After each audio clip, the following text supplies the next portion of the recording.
evening, ladies and gentlemen, and welcome out to Alexandria, Louisiana, JL Butch Stoker Stadium, the home of your Alexandria Trojans, where it is time for high school football on Friday night, Week 8 action, getting ready to happen. And once again, good evening, folks. I am Doug Gann, 446 Sports Media, bringing you this presentation of ASH and Ruston. I want to welcome into the press box my partner in crime, Nick Magnano, going to take us through the color commentary, get us through halftime, and add a little bit of insight throughout the evening. Partner, welcome aboard. Man, it's good to be here. 80 degrees, feels like 82, 53% humidity, which I would have thought it was about 90 as much as I've been sweating. Little southeast wind, 2 miles an hour, and sunset is at 7:21, so hopefully it'll be going down pretty soon. Look, and just a reminder, too, switch some clocks back this weekend. When you fall back, you get an extra hour and all of that stuff. So there you have it. You know, as if there's not another thing that's made us completely lazy. It's these phones that do it yourself. What do you, oh, because you were able to get the weather off of it. Okay. But the time change, I don't even have to worry about changing it. You know, I have one clock in the house I have to change, but other than that, it's everything else is on my phone. In a point of transparency, and our clock operator and all of that can testify to this too.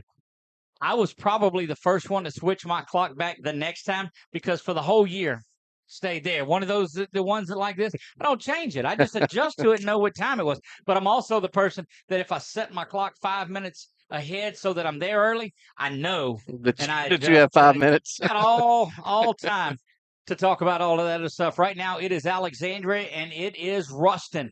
Big game for these two folks. We're looking at this one at the start of the season. Trojans sitting at 7-0. The Ruston Bearcats at 6-1 after a loss last week to the Tigers of Neville.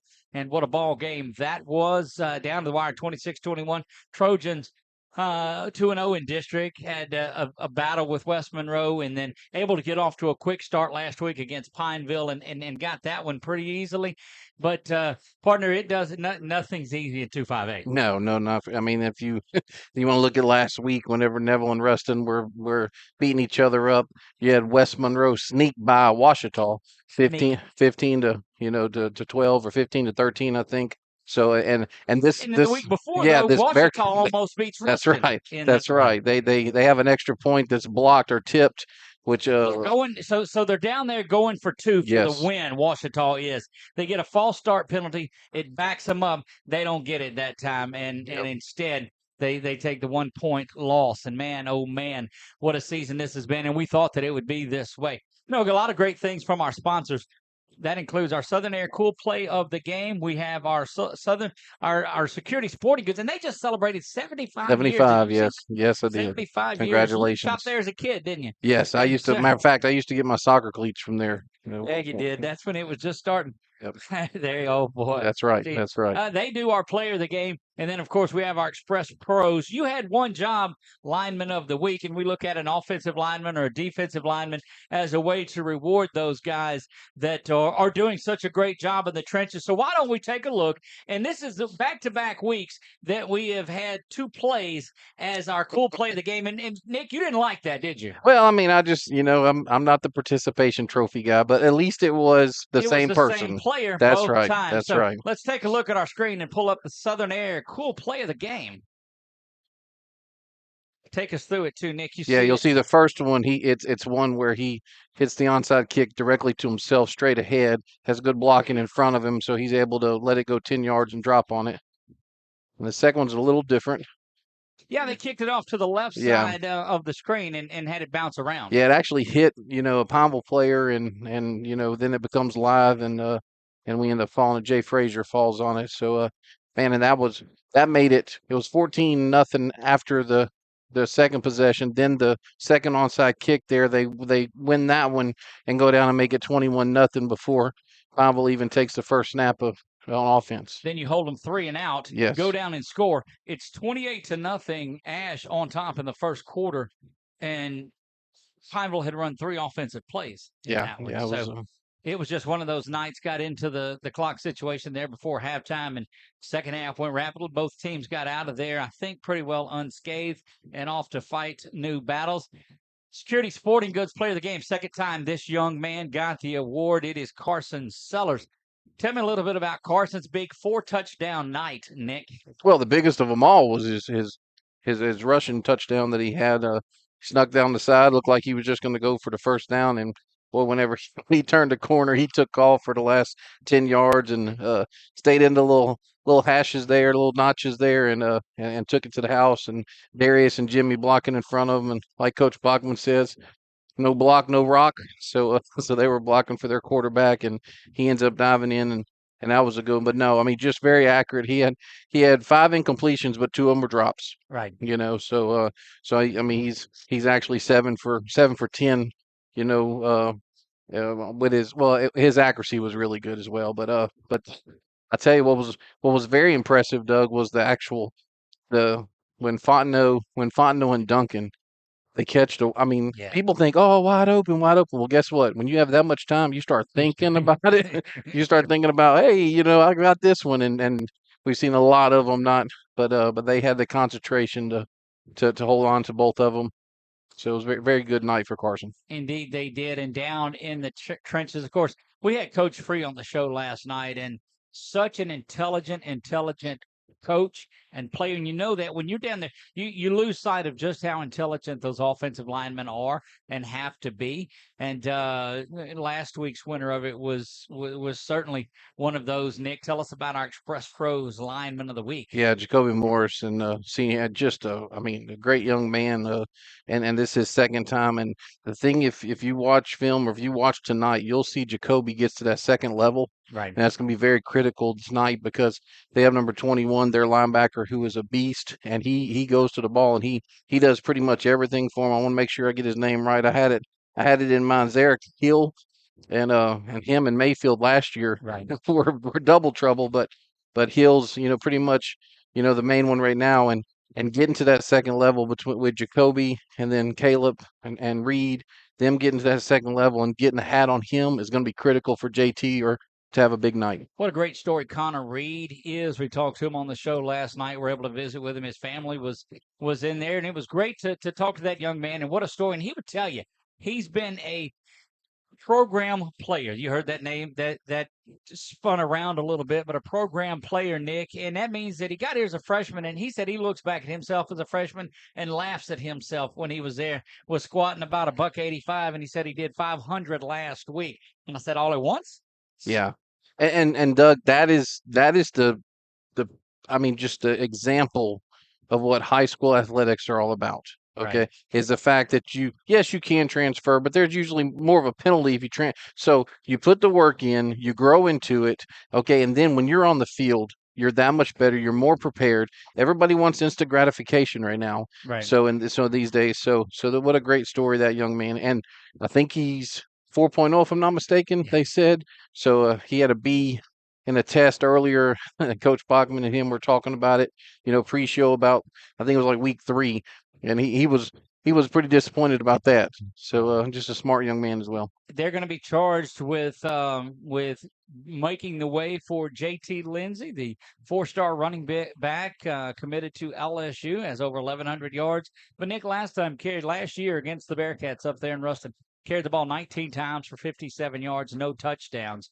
And man, they will key on JT Lindsey tonight. Yeah, our game with them last year up there was very similar to the game last week between us and Pineville, except for last year they scored, we went 3 and out. They scored, we went 3 and out. Then I think we had a turnover. They scored, so it's 21-0 before we even 21-zip at halftime. before we even start sweating. And Trojans come out and score. They get an onside kick, score, and actually tie the thing up at 21 in that game. 4-28 and ends, and just it was a tough night up there in Ruston. But look for the Trojans to open it up a little. I don't want to get into what I think the keys to the game are just yet. Let's take our first break of the evening. When we come back, we'll jump into the Restore Media Group keys to the game, and we'll do all of that when we come back. You're watching ASH Trojan Football right here on 446 Sports.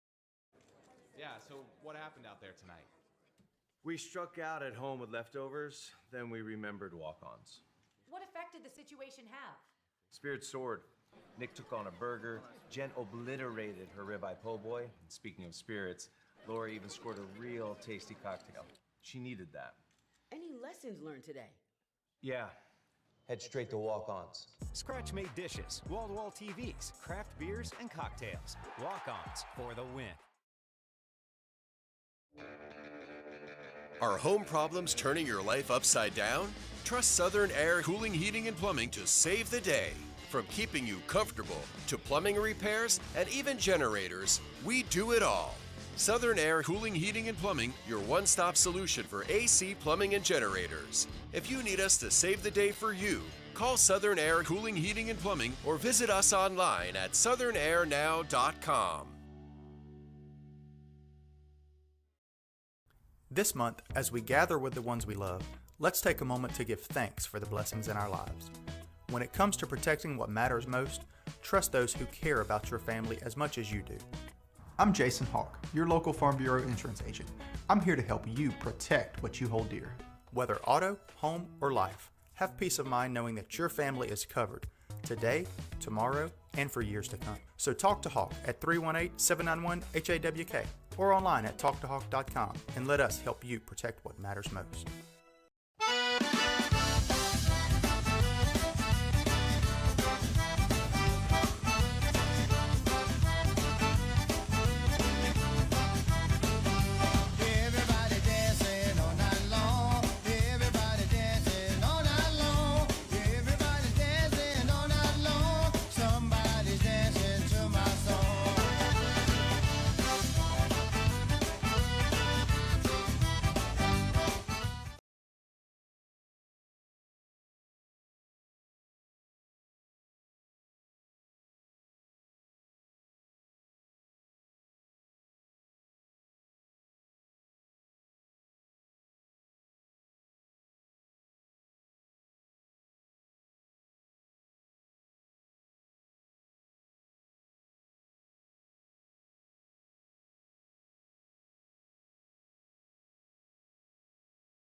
Control of your online presence?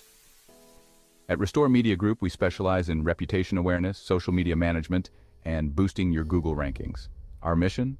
To help businesses in Mississippi and Louisiana shine online. Imagine your brand visibility skyrocketing, your social media posts engaging more customers, and your business staying ahead of the competition. Sounds great, right? Well, it gets even better. With services starting at just $299 a month, we offer affordable solutions for businesses of all sizes. Whether you're a small startup or an established company, we've got the tools and expertise to elevate your digital presence. So why stress over the digital world when you can let us handle it? Focus on what you do best, and let Restore Media Group do the rest. Remember, we specialize in our things, so you can specialize in yours. Contact us today at info@restoremedia.com to get started. Transform your business online with Restore Media Group, because your success is our success.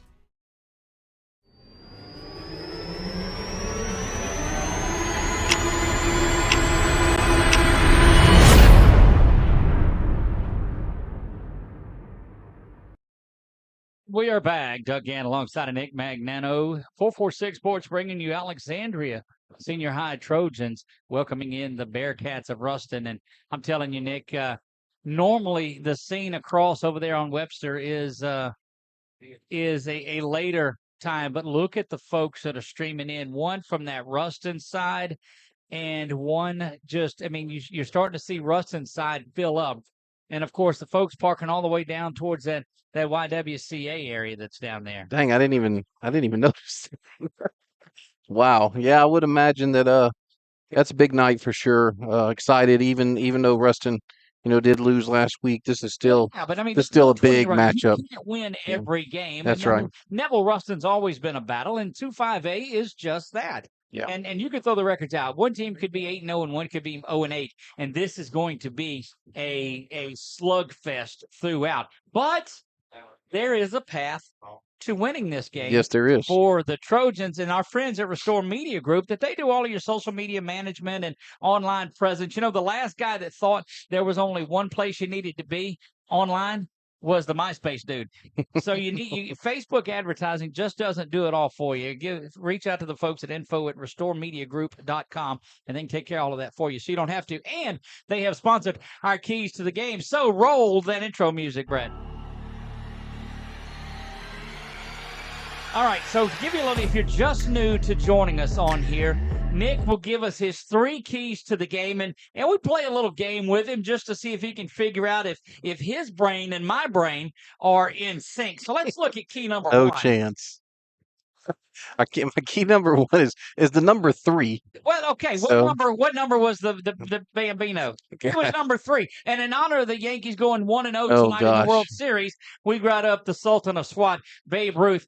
What does number 3 mean? Well, I'm just going to apologize to anybody who dislikes the Yankees right now. I'm sorry for that. But Josh Brantley, their quarterback, number 3, Cam Newton-esque. I mean, just a big young man, great runner, strong arm. Not always as accurate as he can be, but key to just slowing him down, keeping him in the pocket, making him pass the ball, and I would think if he goes 20 of 25 for 400 yards, then you just tip your hat to him, Yeah, but last year, remember, Doug, he carried. There was 11 people. He literally carried defenders with him. I mean, there was 11 defenders on the field. Yeah, and he carried them and about 4 of his offensive teammates on his back in one of the touchdowns. But watch out for number 3. Brantley is that dude. All right, key number 2. Oh, my gosh. It's not gnats, I'll tell you that. It's not gnats this time. I know what my key is. That looks like outer space. Is that? Yeah. It's outer space. It looks surprisingly like the gnat. Yes. But this is outer space. Yeah. So what could that mean? And this is going to sound as elementary coach speak as possible, but I'm an old coach. We need on offense, we need to use every square inch inside these lines. Right. We need to widen them out. We need to, play vertical. We need to play horizontal. We've got to get their defense, because their front 7 is phenomenal, and running the ball, is going to be difficult unless we open it up with the pass. So let's use every square inch of this field inside these lines. Speaking of elementary, how about our Mary Golf Elementary Teacher of the Year that is on our crew? JG is up here. Josh Gann is up in the booth with us and has his basketball team playing for a championship on Monday night, too. Killing it. All right. For people who may not know, I mean, most people do, but on JG, what is the G for? I just said his name on here. Did you? Okay, I didn't hear it. Okay, I didn't hear it. Okay, I'm sorry. Sorry, I was making sure. Okay, I was making sure. Those cookies out of there, but congratulations. I'm sorry, Josh. I get so wrapped up in trying to figure out your dad's shenanigans here that I'm sorry. I didn't hear his last name, but yes, congratulations, young man. Well deserved. There you go. And key number 3. Let's go. Okay. 1975. What was their big hit? Doug, I wasn't born in 1975. Nobody knows. Somebody at home knows that their big song in 1975 was "Sweet Emotion." Yes, and so somewhere you're singing it in your head now too. Yeah. So for the overall team, we want the Trojans to use the emotion from this crowd, from this big game, and not get wrapped up in it, not let it control, their mentality, control what they've done. The great thing about this team so far is all the big games. They have been so level key. They haven't gotten, way too high or way too low, and that's been the key for them. And that's what I mean. Enjoy the emotion. Use the emotion to your favor, but don't let it dictate, where you're how you're gonna play this game in a negative way. It's in your head right now. I know it is. Somebody out there singing "Sweet." Yeah, I know. I don't know it. So I hope somebody does. Yes. Anyway, our friend that was up here earlier. That's right. Wanted the music out of the 70s. Yes. That was that one for. So that's our Restore Media Group keys to the game. And again, if you're looking for a way to help you with your online presence in this ever-changing world and find your ideal customer, reach out to them at info@restoremediagroup.com. We'll be right back. Looking for somewhere different for lunch? La Bistro Coffee and Waffle Bar is a gourmet espresso bar and restaurant with an emphasis on Southern social experience, featuring a wide variety of salads, soups, sandwiches, and of course waffles. La Bistro has something for everyone and every lifestyle. Whether you are meeting friends, spending time with family, or hosting a private party, we offer a dining experience all will enjoy. La Bistro Coffee and Waffle Bar on Coliseum Boulevard.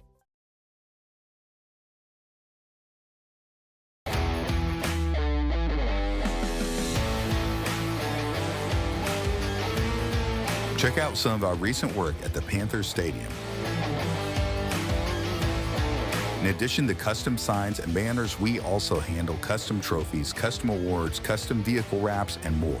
Give us a call. We handle projects large and small.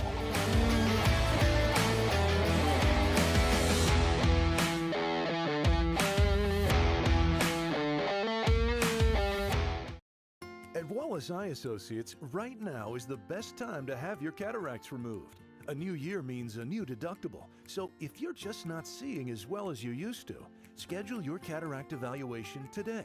It's fully covered by all medical insurances, including Medicare. You never need a referral at Wallace Eye Associates, and our method of next-generation cataract care is the most affordable in the state. There's only one team, one focus, your vision. Wallace Eye Associates. Wherever you are, you're there for a reason. You shouldn't have to make a trip to the branch to deposit a check. Skip the trip and use our mobile app to easily and securely deposit checks right from your phone. Day or night, wherever you are, or whatever you're doing. Download our mobile app today. Hi, I'm Kimberly Harrell, Certified Residential Appraiser. I am currently a leading provider of appraisal services for mortgage lending, employee relocation, estate planning, and community property settlements. My experience in real estate over the past 13 years and currently serving as president of the Greater Central Louisiana Realtors Association has given me a clear understanding of the real estate world and the ever-changing market we live in today. For any of your valuation needs, give me, Kimberly Harrell, a call.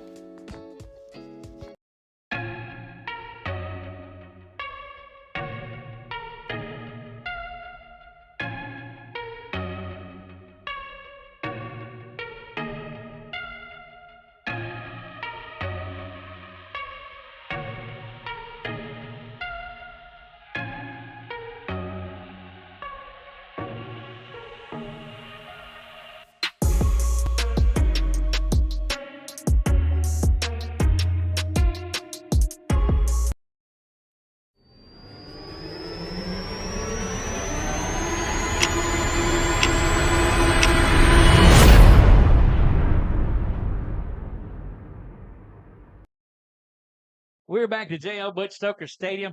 You're in the middle of the La Bistro Waffle and Coffee and Waffle Bar pregame show, and a big shout out to those guys. Can't do this pregame without a lot of help, or these games.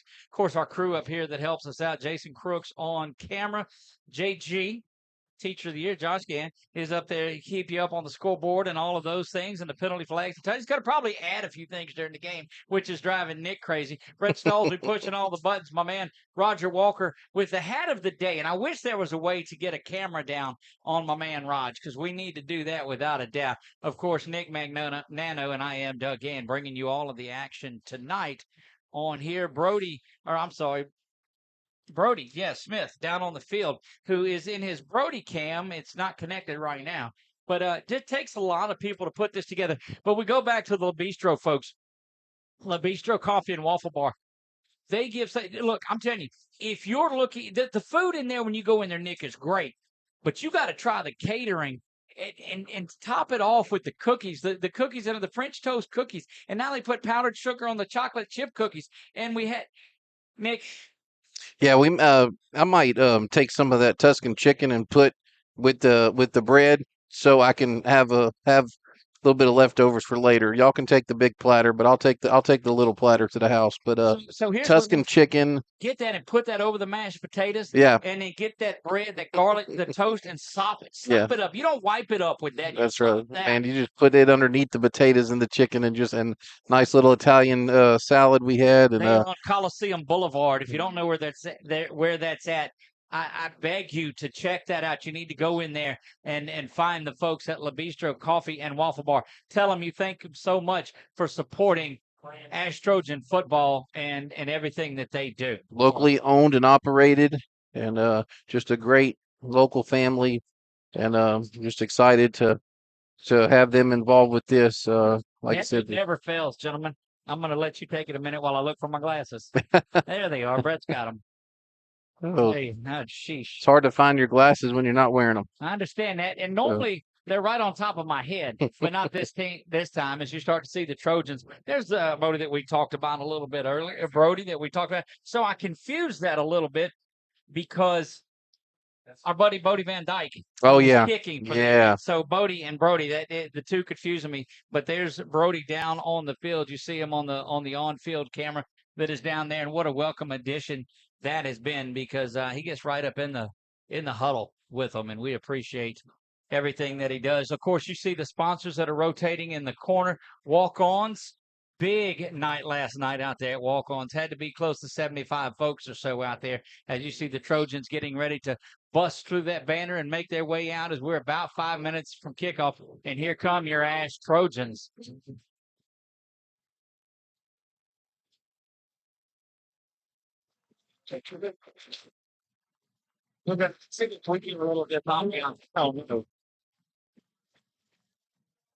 Not sure what we'll get out of that, but we'll keep that microphone down there and see what we can pick up. That is going to drive me absolutely crazy, though. So we may have to just sound like we're in the kitchen doing the game or something. There it is. Nick getting ready for the presentation of colors and the national anthem that is underway and the prayer on this one. And we've talked about this since as soon as that game was over last week over there in Pineville.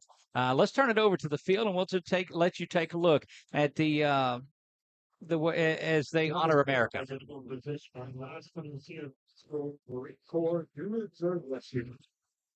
We're going to is commanded by security units of various colors.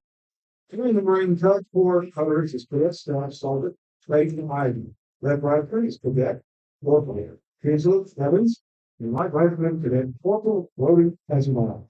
At this time, could you please stand, Asimov, with a nice prayer by Governor Smith, who was a junior here at Alexandria Senior High, followed by the national anthem by the Trojan Football. Bow your heads. Dear Lord, we ask for your blessing on this game we are about to play. We ask that you give each player and coach the courage to play and coach this game in a manner that is glorifying you, Lord. That you may not only give them strength and guidance, but the ability to calm their nerves and to play to the best of their ability. We pray that you allow no injury or harm on either team and allow both teams to play with sportsmanship and respect for one another. We also ask that you watch over all the students and fans tonight and for safe travels home for the Ruston players and their families. Lastly, we ask for strength and healing for all women who are battling or who have battled breast cancer. In Jesus' name we pray, amen.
Make their way out onto the field. And for the Trojans, what do we have? Yeah, we have Darius left to right, Darius Washington, Tanner Townsend, Jimmy Duncan, and JT Lindsay. And then for the Ruston Bearcats, we have 43, who is Jack Elliott. We have 37, who is Jonathan Connor. What I can see from here. Probably one of the biggest traveling crowds that we've seen this year. Bring this just a little bit there. There you go. We'll try to mix in a little of that crowd noise with it. Not sure if we'll pick it all up, but we'll see. Yeah, okay. As waiting for the color guard to make their way off the field. But I'm telling you, look, folks just continuing to pile in here. And every week, Nick, we talk about the crowd and how much bigger it gets. They've been waiting. I tell you, it's been week to week. I know it's been week to week, but they've been waiting. They've been waiting for this one for a year since the schedule came out, no doubt. And I'll tell you, and I know it's been a long time, but whenever I was in school and then my little sister was here, when I was at Bolton, my little sister was here, Ash never packed the stadium, no matter how good they were. And this, this group of coaches and players have done a great job over the past 10 years to really get this energy level up. Boy, the game faces are on down on the field, no doubt about that. Couple of 4-star LSU commits in this one, ending from the cornerback from Ruston, and of course JT Lindsay. Yeah, number 1, Aiden Anding, and his younger brother plays opposite side of him on the cornerback as well, and he's a good young prospect as well. Yeah, we may be losing our camera down on the ground, so we may not say that we'll stay up here with it until we can get that sorted out. But my goodness, what a night it is going to be. Looks like Ruston has won the toss and elected to defer. The Trojans will get the football, and that's certainly right up what you expect. It's been the norm for people, I don't know, the last 10, 12 years or so to get that and defer. We saw the Trojans take the ball last week and started big. Certainly need them to start out big tonight. Trojans will go left to right as you're looking. They will go from Jackson Street down to the baseball field. You'll see a lot more ASH Trojan baseball games this year, too, on 446 Sports. Excited to be working on that for you. See our buddy 1T down on the field, down there getting some photos. Well, there's a lot of media in the house tonight. I know they're streaming this on the Bearcat Nation Network, so we're welcome our friends that made it down from Ruston. They're up in here. Question. Yes, sir. Do you think 1T has a Ruston T-shirt underneath that Ash hoodie? Not if he wants to keep his job. He don't. No, Brett McCormick does a great job capturing photos. And, boy, here we go, Nick. We've talked a lot about it. Darius Washington will be back deep to receive. JT is going back with them, not as far. Nothing's off the table. Sky kicks, onside kicks, dribblers. Nothing. Well, up to this point, pretty much everything I've seen, they try to kick it about 20 or 30 yards, and Neville took one to the house against them. I did see that right after Ruston scored. Yes. So snatched the momentum right back. So that's why, JT at the 35-yard line. Right. Still got D-Dub back, but Ruston, Alexandria set to go. Whistle blows, and we are underway. Foot into this one. That is that high, and that's your buddy there. That's Burford. Yep. He's got a chance coming to the near side. Puts a shoulder down and gets inside of Bluff territory. Hayden Burford. That one by Hayden Burford. Yeah, sophomore. That's right. But great start there and that's why he's there. Sure hands, and also does have a little burst. A little bit younger, so not quite the finishing speed on that one, but definitely they got a good start for the Trojans. Here we go. Alexandria will start from the Ruston 48-yard line. Alex Fontenot and Jimmy Duncan to the far side. Carson Sellers at quarterback. JT Lindsay with him, as is Tanner Townsend to the right side, H-back. And D-Dub to the near side. Tight coverage with Anding. Handoff up the middle. JT's got it, bouncing around. And JT bangs forward for 9 on that one. They'll give him 8. And that's how you want to start things off. Yeah, for sure. Right behind the 3 seniors, right up the middle. Reed, Pearl, and Morris. And a good start there for you Trojans. Trojans going with tempo here. It is 2nd down and 2. 3 receivers now to the far side. Snap is back. JT's got it. Stutter steps and gets the first down. He'll give him 3 yards officially on it, and it'll be out to the Ruston 37-yard line. Chains and down markers move quickly, as do we in this first period of play. You see that on your Wallace Eye Associate scoreboard as the clock counts it down, getting down to 11 minutes. So just a minute into this one, settle in. JT's got it again. Bouncing to the left side, banging around, and that's 8 for JT. 3 carries, 19, 20, 21 yards for JT on this one. Give him 8 there, so he's got 20, it looks like. 19, but who's counting? Quickly to the line. Fontenot comes in a little bit close and tightens up. They've got that big heavy. They like to go deep here on this one. Instead, JT's going to stutter step, get around, bangs through JT, and spin it down to the 22. And another first down, 4 carries straight for JT. And boy, if it shocked you last week, it's shocking you this week. Yeah, following Jacoby and Peter over there, and they're pulling tail up and bringing Townsend over. So they're not overloading that side, but after the snap they are. Oh, so they called motion against the Trojans. Is that what they called after the chains had already moved? That's odd that's interesting. that they moved the chains. So now they've got to go back and get everything reset. So we're going to erase that last 6-yard carry and 5 yards on the penalty. So it should be, what, 2nd down and 7 now? Or if it was 2nd down and 2, now it looks like they're going the other way with the ball. Yeah, I was fixing to say, I think So it was 2nd down after that 8-yard carry. Yeah, and they were 2nd and 2, and they'll back them up 5.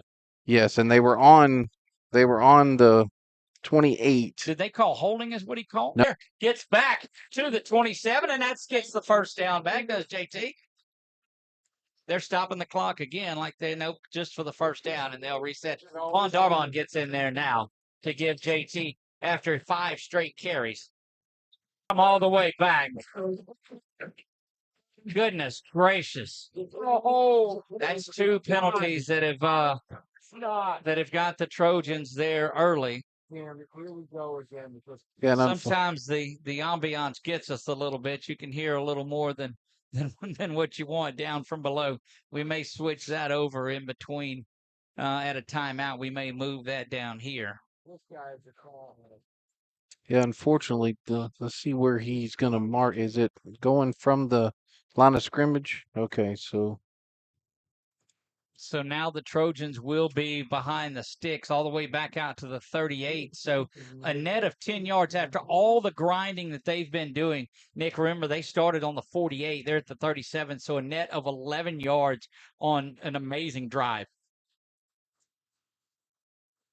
Vaughn bobbled that one around. Let's keep an eye on the DBs drop off a little bit. Now they'll come and show pressure. Back to pass. Now that's the 2nd time it bobbles around. Carson's got to get out and throws that one away. They're calling an incomplete pass. Okay. Thank goodness. Yes, very much so, because if that would have went backwards, that would have been even more. West Monroe scores early with Pineville. It's 7-0 there. And goodness gracious, how things, that's 2 bobbles and 2 penalties on a drive that was just really doing some work. Yeah, and Doug, and this is this is exactly what a Kyle Williams-led defense likes. When you're 2nd and forever, he's going to come after you. There's no doubt he is, and you see those guys start to creep in back to a 4-man line for Ruston. They bring the linebackers who are extraordinary. Doug, I don't see Aiden Anding out there right now. Snap is back to JT. He's going to carry for just 3 yards. It's going to be 3rd down and long.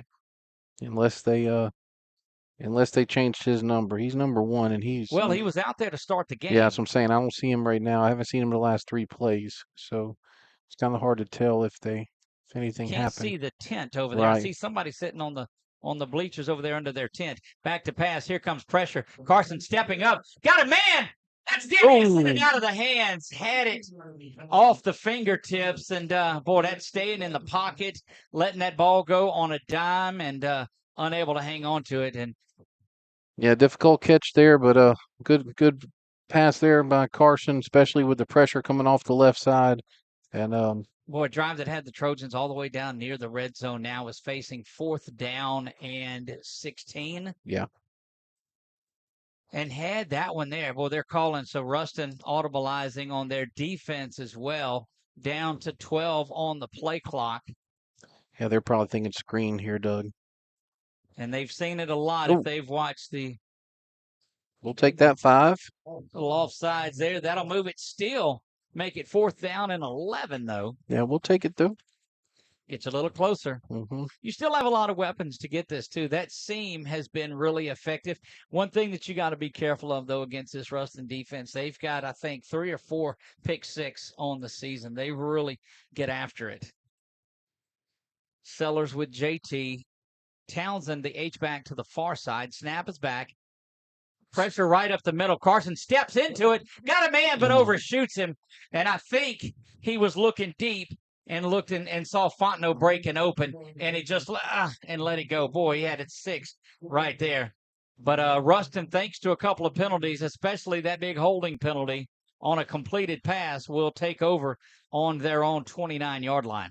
Yeah, Coach Bogman's talking to Fontenot. I don't know if he tweaked his leg on that one or not, but of course, from here it's easy to see because the Carson had some green space in front of him, but like I said, it's easy for us to see from up here. Yep. But here we go. With this defense needs to step up. He stepped up in the pocket very well there. First down and 10. Bearcats have it from their own 29-yard line after what was a promising start to a drive. There is Brantley back in. He goes and throws this one. Good pressure and got a tackle, and they do.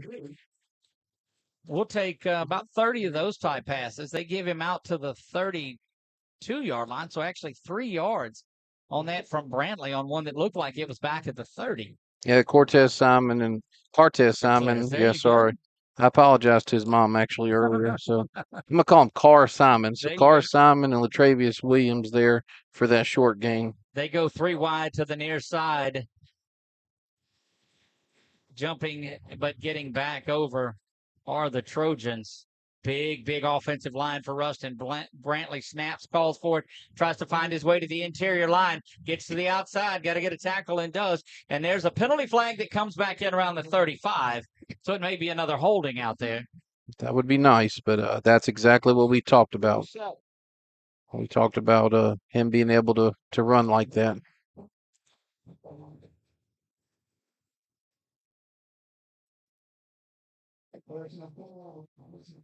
Oh, you've got a personal foul is what they call it on the Trojans? Wow.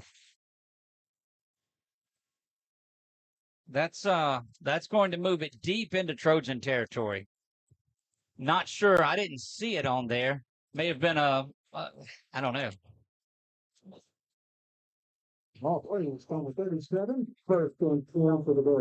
First and 10 for the Bearcats, deep in Trojan territory to the 37-yard line. 8:09 and counting in the first quarter. Scoreless in this one, just the first drive for Ruston. Trojans have had it once.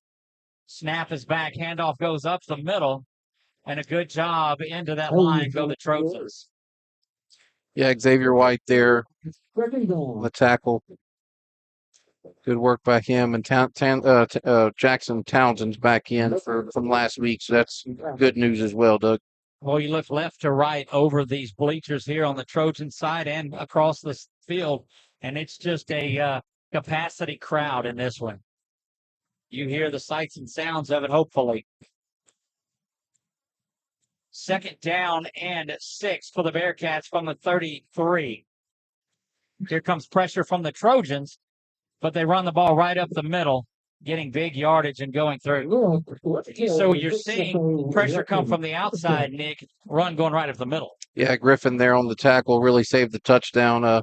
Their number 10, he's a sophomore fullback, I guess you'd call him. And I remember him from last week. No, I'm sorry, he's a junior this year. Lander Smith, very dangerous, like the number 22 from West Monroe. First and 10 from the 26-yard line, go the Bearcats. Brantley handoff right side, stopped in the thick. Does it look like we Peyton? Yes, sir. Carr Simon and Peyton Hobbs. Big stop there for your Trojans. Good work there, young men. Look, that's what Ruston's gotten back to, old school Ruston, and just pounding the ball up the middle. Yeah, they'll do that, and then they'll bust Hudson up for the seam, little veer release up the seam from that tight end position, and got to just stay disciplined for that. Frazier on the lone receiver to the near side, locked up in coverage there. Brantley ducks down under center like those Northeast Louisiana teams do. Trojans right up on the line, heavy formation right up the middle, continuing to churn and cannot get him down. All the way down to the 18-yard line. What'll be third down? But a pickup, Nick, of 9. Yeah, and that's him. That's the number 10 fullback. Just a really good run there for him. Looks like Jackson Townsend and and Griffin take him down towards the end. Cortez Simon coming out on this one, and they'll add, I think that's Sykes down on the defensive line once again. 3rd down and 2. Bearcats and company look over to the sideline with 13 on the play clock. Snap is back. Fullback's going to get it. He's going to bounce off and get down for a first down inside the 15 to the 14. Yeah, Xavier taking him down there after the 4-yard gain, but well, you saw this kind of drive by the Trojans to start this game off, and just that holding penalty really threw a wrench into things. Yeah. And then their second play from scrimmage goes for a first down, and then they get a 15-yarder on top of that. So 35, 40 yards in penalties just here in the first 7 minutes. First down and 10. Handoff goes to the eye back. Banging around, and boy, you don't get that first tackle in the back, and Hobbs was back there. Shaking his head because he knew he had a shot at it. Yeah, J. Lou and Williams on the tackles there, but I mean he's a yard away from a first down. 2nd down and 1 inside the 5-yard line. Bearcats can get a first down before getting into without getting a touchdown. Brantley and company again up tight. Toss goes back to the far side. They're going to walk into the end zone there. Touchdown. Just gets in. I don't necessarily say that's what, but he wouldn't touch till he got a yard into the end zone. And that's a touchdown for the Bearcats. Yeah. I don't know if he spiked the ball there, if he just made the motion, but a little excitement there for the Bearcats. And that's what this team will do to you, Doug. I mean, you know, they bend, but they don't break. And then all of a sudden they get an opportunity and keep the ball for 8 minutes there almost. Yeah, they chewed and grinded on that clock on to attempt the PAT. Snap is back. Kick is up there, and it is good. 7-0. Bearcats take an early lead. We'll be back. You're watching ASH Trojan Football on 446 Sports. Yeah, so what happened out there tonight? We struck out at home with leftovers, then we remembered walk-ons. What effect did the situation have? Spirit soared. Nick took on a burger. Jen obliterated her ribeye po' boy. And speaking of spirits, Laura even scored a real tasty cocktail. She needed that. Any lessons learned today? Yeah. Head straight to walk-ons. Scratch-made dishes, wall-to-wall TVs, craft beers, and cocktails. Walk-ons for the win. And we are back. JL Butch Stoker Stadium, the 6-1 Ruston Bearcats, the 7-0 ASH Trojans. Bearcats lead at 7-0 in this one. Just 1 week removed from being #1 team in the state and one of a top 25 team in the country. Ruston before Neville took them down last week. Neville and Ouachita doing battle tonight. Is that right? Yes. Then you got West Monroe and Pineville. Correct. Yep. Of course, you can keep up with our other games on the Saddlers Towing scrolling scoreboard going across the bottom of it. Ruston out in their formation that they usually come out in kickoffs, and they'll kick that one somewhere around the 30-yard line or so. They spread out all the way to the sideline. That kick is skied over here once again. Hayden's got it. He's getting swallowed up this time down to the 25-yard line. Around the 25-yard. Yeah, and I apologize. They didn't keep the ball for 8 minutes. It was about a 6 minute. Yeah, about a 6 minute drive. I'm sorry we started, but I'll tell you what, they will bleed the clock on you if you let them. St. Mary's on top of LaSalle 3-0. Kinder on top of Menard 14-0. West Monroe up 7-0 back home. It is Ruston 7, Alexandria 0. Second possession for the Trojans at Fontenot and Jimmy to the far side. It looks like D-Dub to the near side. JT, who had a great first drive, gets the ball again, and he's met in the backfield. They go right by the offensive line. Yeah, I've also won there for JT. They moved their inside linebacker, Terry Lewis, who's actually listed as a DB, but he's Xander Hayes. They overloaded a little bit. Yeah. JT's got it now this side, following that big offensive line. Bangs out to the 31-yard line. And he'll get 6 on the play, make it 3rd down and 4. And this is one of those points, Nick.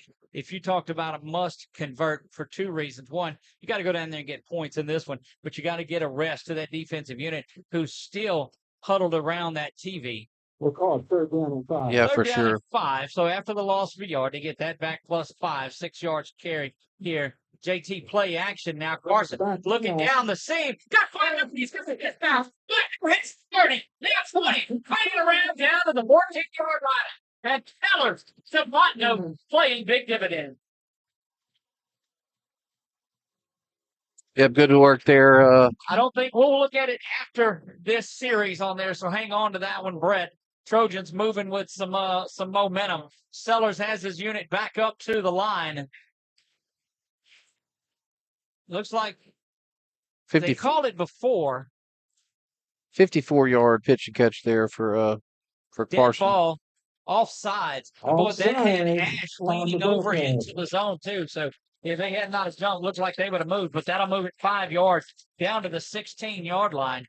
Yeah, and that was a post route. The 11. Yeah, that was a post route there. Fontenot ran against Jaden Anning, the younger brother of Aiden Anning, who's still not on the field, Doug. Clock running now. Sellers hand off to JT up the middle. He bangs it. That's going to be here a 1st down. They'll mark it just outside the 5, where the official on the near side has it. It's a 1st. Yes, sir. 4 yards there for the 1st down. We're looking at the official on the far side, who has not moved yet. 2nd down and 1, so a 9-yard pickup. Snap the ball, and that's going to be offsides, or too many men on the field. And they blew the whistle beforehand. You got to let that play go. Going to have too many men on the field for Ruston, which will be the 1st down at that point. Offside. So they call offsides because Okay. he was way over. But, boy, that was big running, big blocking off their right side. I think we're going to have something down on that camera down on the field. Looks like it's a little shaky, so we may stay up top with it. But 1st and goal for the Trojans, looking to answer quickly. 2:39 and counting. 1st and goal from just outside the 3-yard line. Sellers hand off to JT. JT up the middle, puts his head down. He's met at the goal line and will be stopped inside the 1. Already having much more success than he did last year, Nick. Well, yeah, we'll give him 2 yards on that 1st down carry. So 2nd and goal from the 1. Looks like at the 1-yard line. Thibodeau's in at your H-back. And then that moves Townsend down to that defensive, or to the line. Big offensive line. It's JT Lindsay into the end zone. Touchdown, JT Lindsay. Touchdown, Trojan.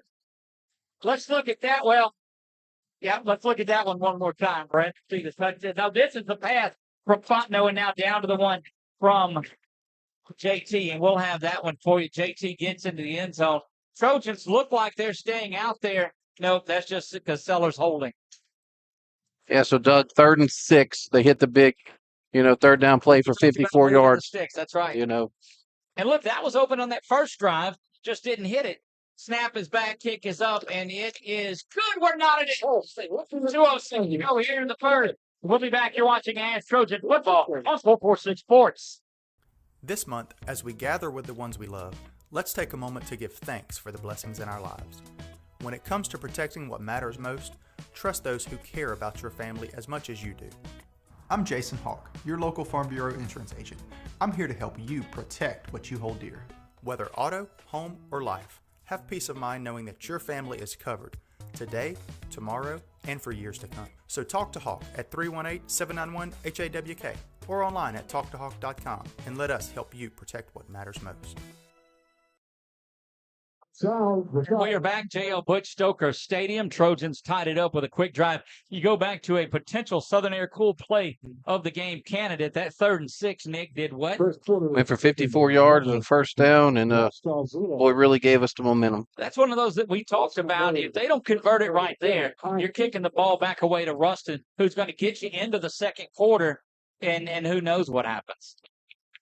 All right, Doug. So we have Tioga winning 7-0 over Peabody, and West Monroe 7-6 over Pineville right now. There you go. Those Rebels fighting back against the Rebels. Eli Fung set to tee this one up. That's that short little sky kick himself. Stays in bounds. Got to get a man now down on the ground, and they do. That's Griffin that'll come up with a tackle. But again, this is just one of those games. Yeah, it looks like. That's Xavier. Yeah, and Xavier's going to stay.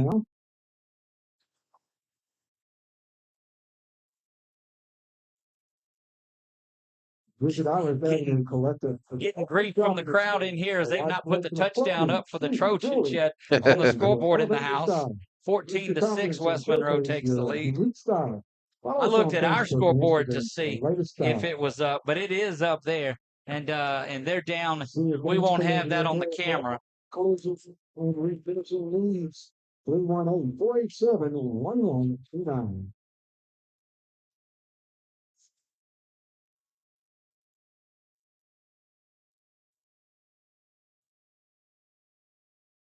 Hey Brett, why don't you go to a commercial here?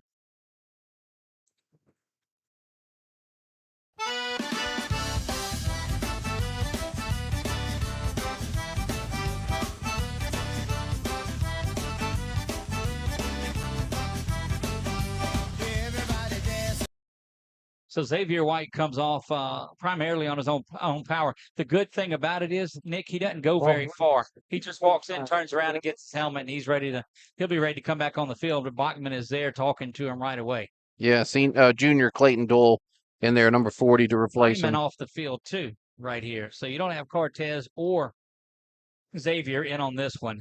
One receiver to the far side. They will go deep out of this formation. Brantley back in the shotgun, calls for it. Handoff up the middle, and there's that defensive line doing some work. Just a yard. Yeah, Doug, what they did is they took Carr off. They took Cortez off and put Elijah Nelson at the end there for 5 defensive linemen. So they're updating that Menard game. It is 24-0 Kinder in that one. Kinder's top 5 in the power ratings for that division. They're a really solid ball club. 2nd down and 8, a minute and a half to go here in the first period of play. Looks like about 12 men on that offensive line for Ruston. Goodness gracious. They almost go, if they put them on the hashes, they would almost go between the 2 hashes. They split out, bring that receiver that we talked about last year. Back to pass is Brantley. He's going over the top. Frazier in good coverage, but I think that was just an errant throw by Brantley. Yeah, and that's what you're going to see. I mean, don't get me wrong. I really like watching. It was Armand Hudson. Yeah, we talked about Hudson last year. 6'7" sophomore. Yeah, his dad was a great basketball player at LSU in the 90s, if I'm not mistaken, and that's a big mismatch size wise. But if the pass isn't accurate, then it doesn't have. Looks like X is now by Coach Merce, but after being worked on, I still don't know exactly what's going on with Cortez. 3rd down and 8 for Ruston. They got tripped to the far side. Brantley scrambling, looking back at this side. Good coverage. He's going to go up the middle. Got a tackle, and they do. That'll be 4th down. Elijah Nelson. Look, and a great work for the near side for covering up with Hudson, too. It's 4th down, and I don't know if they'll stay out there. Brantley stays out there offensively, but now he'll come off, and they'll switch and bring the punt team out. And, boy, that's just good work by that Trojan defense as Xavier gets back on the field. You got Darius back deep to receive at 48 and 47 seconds, tied at 7 in this one. Big stop there by your Trojan defense. They'll watch the fake, too. They'll gets that one away. A couple of steps up. Darius back. He'll return this one.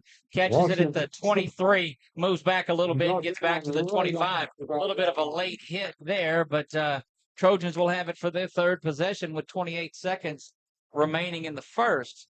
Yeah, the younger Anding and number 20, who is Alex Hunt. Wonder if he's related to Jack Hunt. Wasn't Jack Hunt from Ruston? I believe so. I wonder if think that's a son, maybe? I mean, as old as, it could be. As old as Jack. And look, those were some Jack Hunt references last week, too. Yeah, that's right. So there you have it.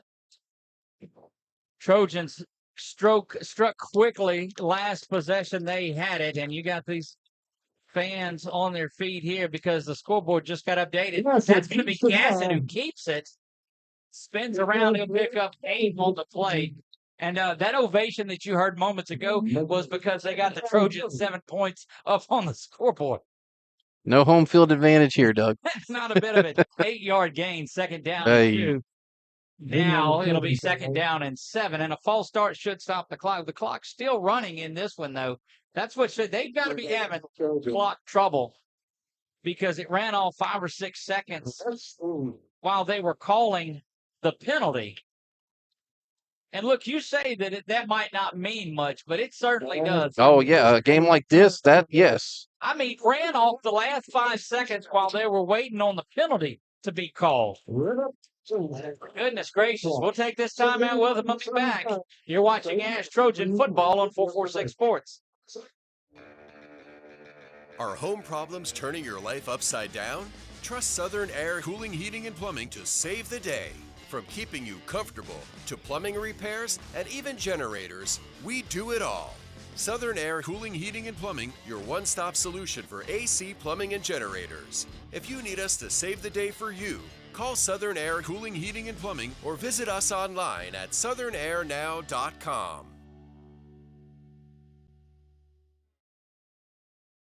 We're back getting ready for second quarter action here. Nick, what's the first half of the first quarter look like? Fast. Fast, indeed it was, yeah. Well, we Fast. went through some. That one lasted 30 minutes. Yeah, no, I'm sorry. No, I was looking, I started, it's odd whenever I start getting text messages about the scoreboard.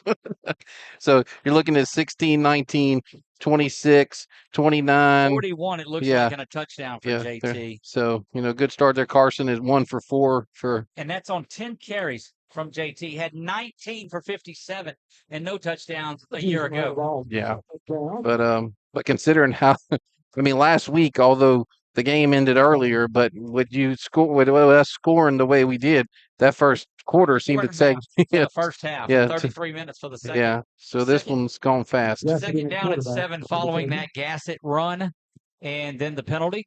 So give Gassett 7 on his carry, and now they'll stop the clock because they've not reset the clock up here. They can just get, so what was pointed out to us was that they didn't start the clock on time, so they ran it off to catch it up, and that's why we have the Teacher of the Year in the press box with us to work all of that out. Yeah.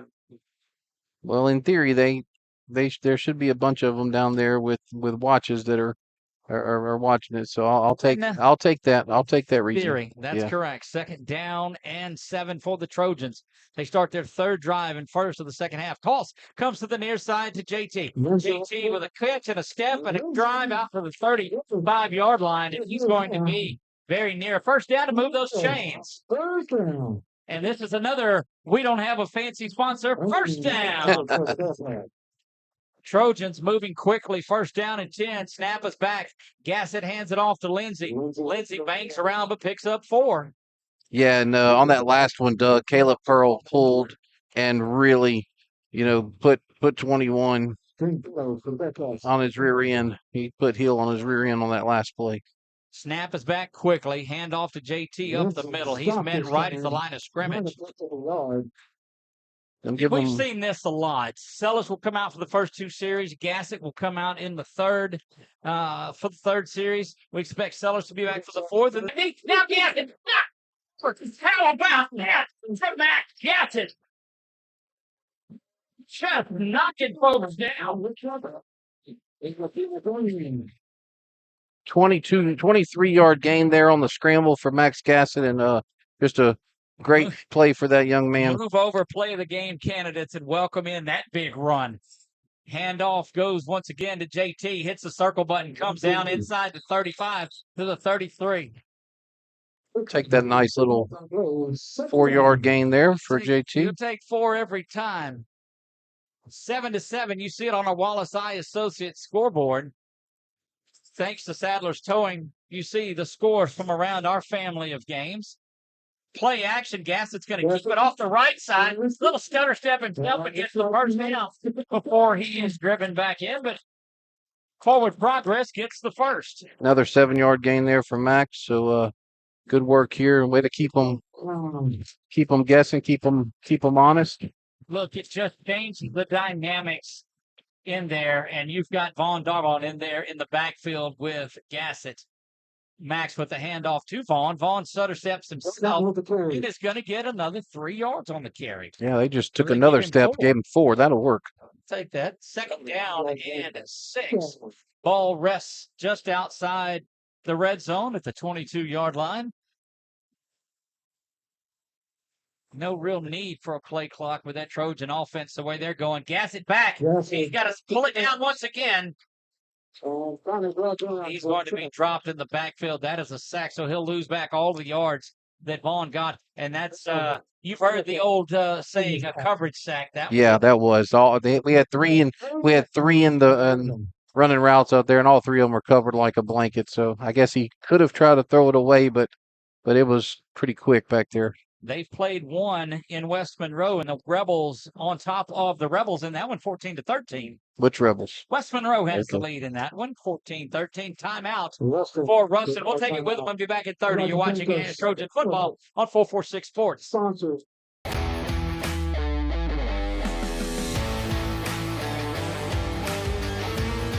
Check out some of our recent work at the Panthers Stadium. In addition to custom signs and banners, we also handle custom trophies, custom awards, custom vehicle wraps, and more. Give us a call. We handle projects large and small.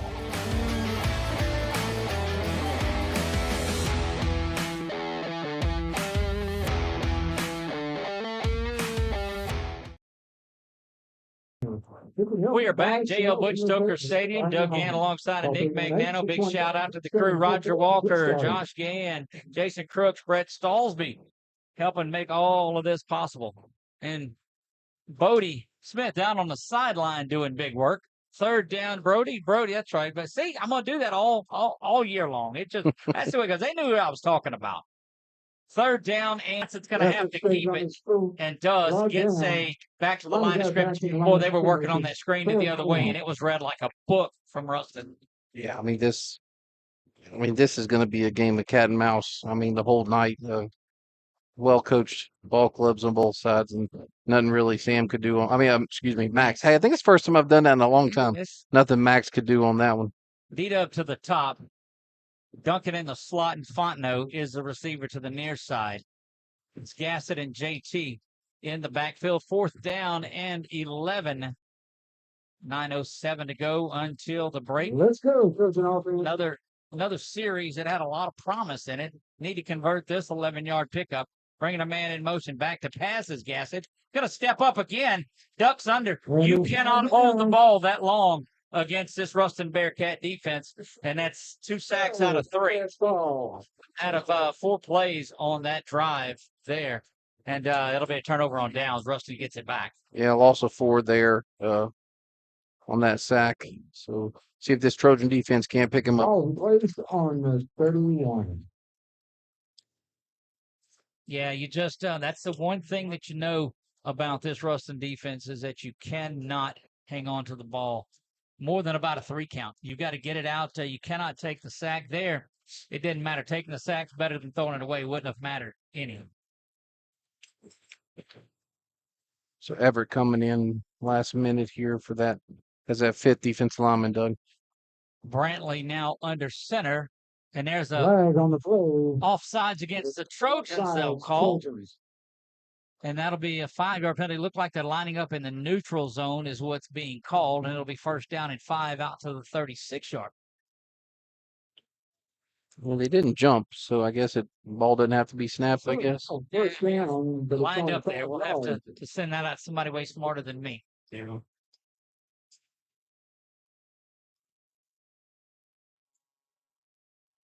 They'll run back that fullback dive who gets it right at the line of scrimmage and is dropped for relatively a yard or so. Yeah, Everett and Jordan Mason, good work there by those two for a minimal game.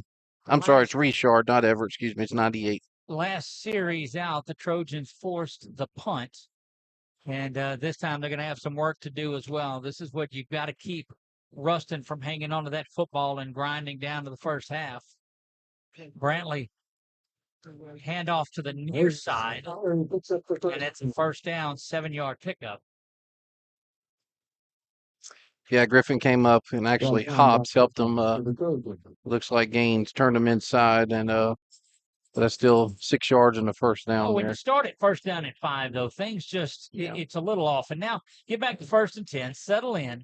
Play calling's a little bit different when you have the standard 10 yards to go. 7:43 on the Wallace Eye Associates scoreboard. Down to 14 and 13 on the play clock. Handoff right side once again. And that's good work down inside by Nelson. Yeah, on the ground, but makes the tackle. But unfortunately, he fell forward for 3 yards. But again, it's a 3-yard pickup, and that puts you there because anytime you're getting out near midfield and you're Ruston, it's 4-down territory. Both these teams are the same way. These are championship teams, though, Nick, and folks all around are watching this. The only difference between the two of them is they use every second of the clock. Indeed, they do. 11 and 10. 9. They'll snap it with about 6 on the play clock and do. Once again, back, and that handoff is there. Another couple of yards on the pickup. Yeah, Thibodeau there with the tackle. Well, brings up a 3rd down. So it'll be 3rd down and 4. This is one of those points where the Trojans have to be careful because you know that Ruston's going to keep their offense out there. So this is one of those you got to be careful of slipping something down the seam or whatever it is. Yeah, this is where they would pop pass here to Hudson, number 6. And all you got to do is try to get it up in the air, but Hudson not on the field, I don't believe. Yeah, he's on this end. Yeah, end. yeah, he's on this end. Ball right at midfield, man in motion. Brantley's going to take it to the far side. They got to get a hat on him. They do, and it's going to be shy of the down to gain. So it'll be 4th down and 1. Yeah, or you can just have Brantley keep it. Right.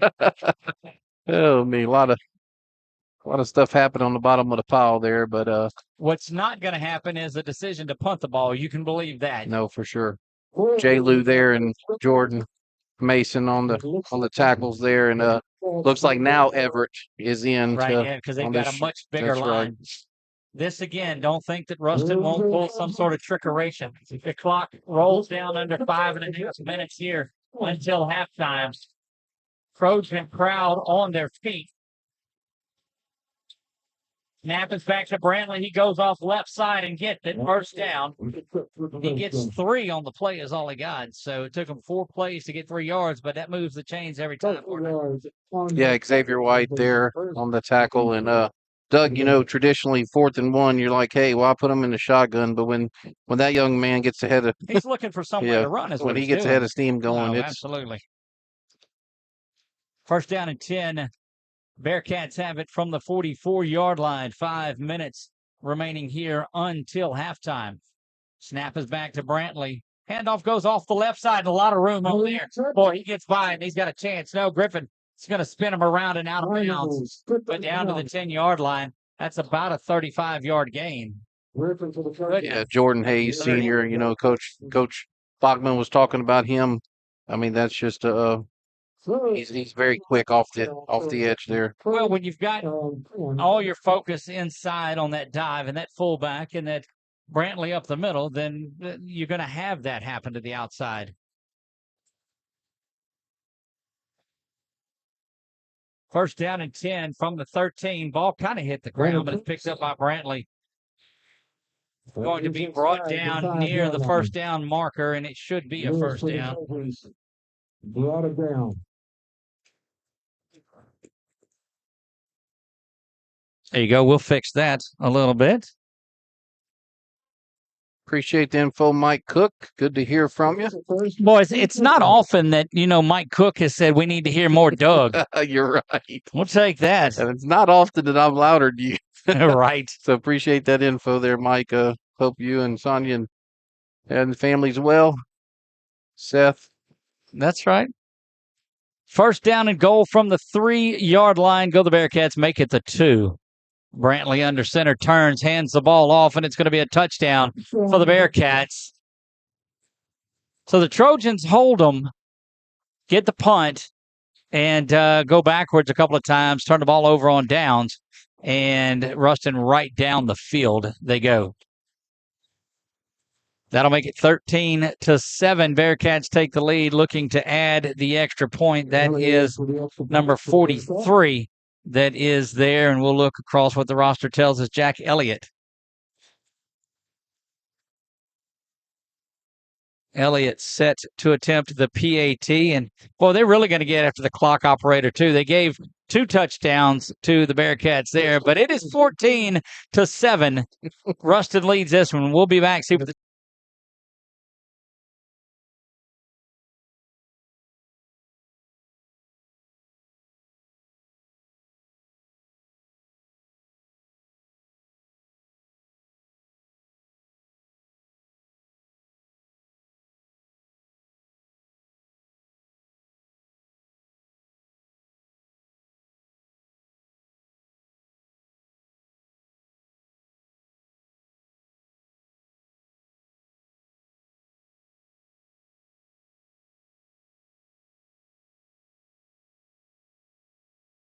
We are back, JL Butch Stoker Stadium. Doug Gann alongside of Nick Magnano, and the Ruston Bearcats go out and get that one. It is 14 now to 7. They lead this one. Clock and the scoreboard finally catching up there. And then look, this is what you expect out of a game like this. The Trojans, it's going to be this. A nail biter, a tough one on the that you're just watching go back and forth, and we're in the middle of it.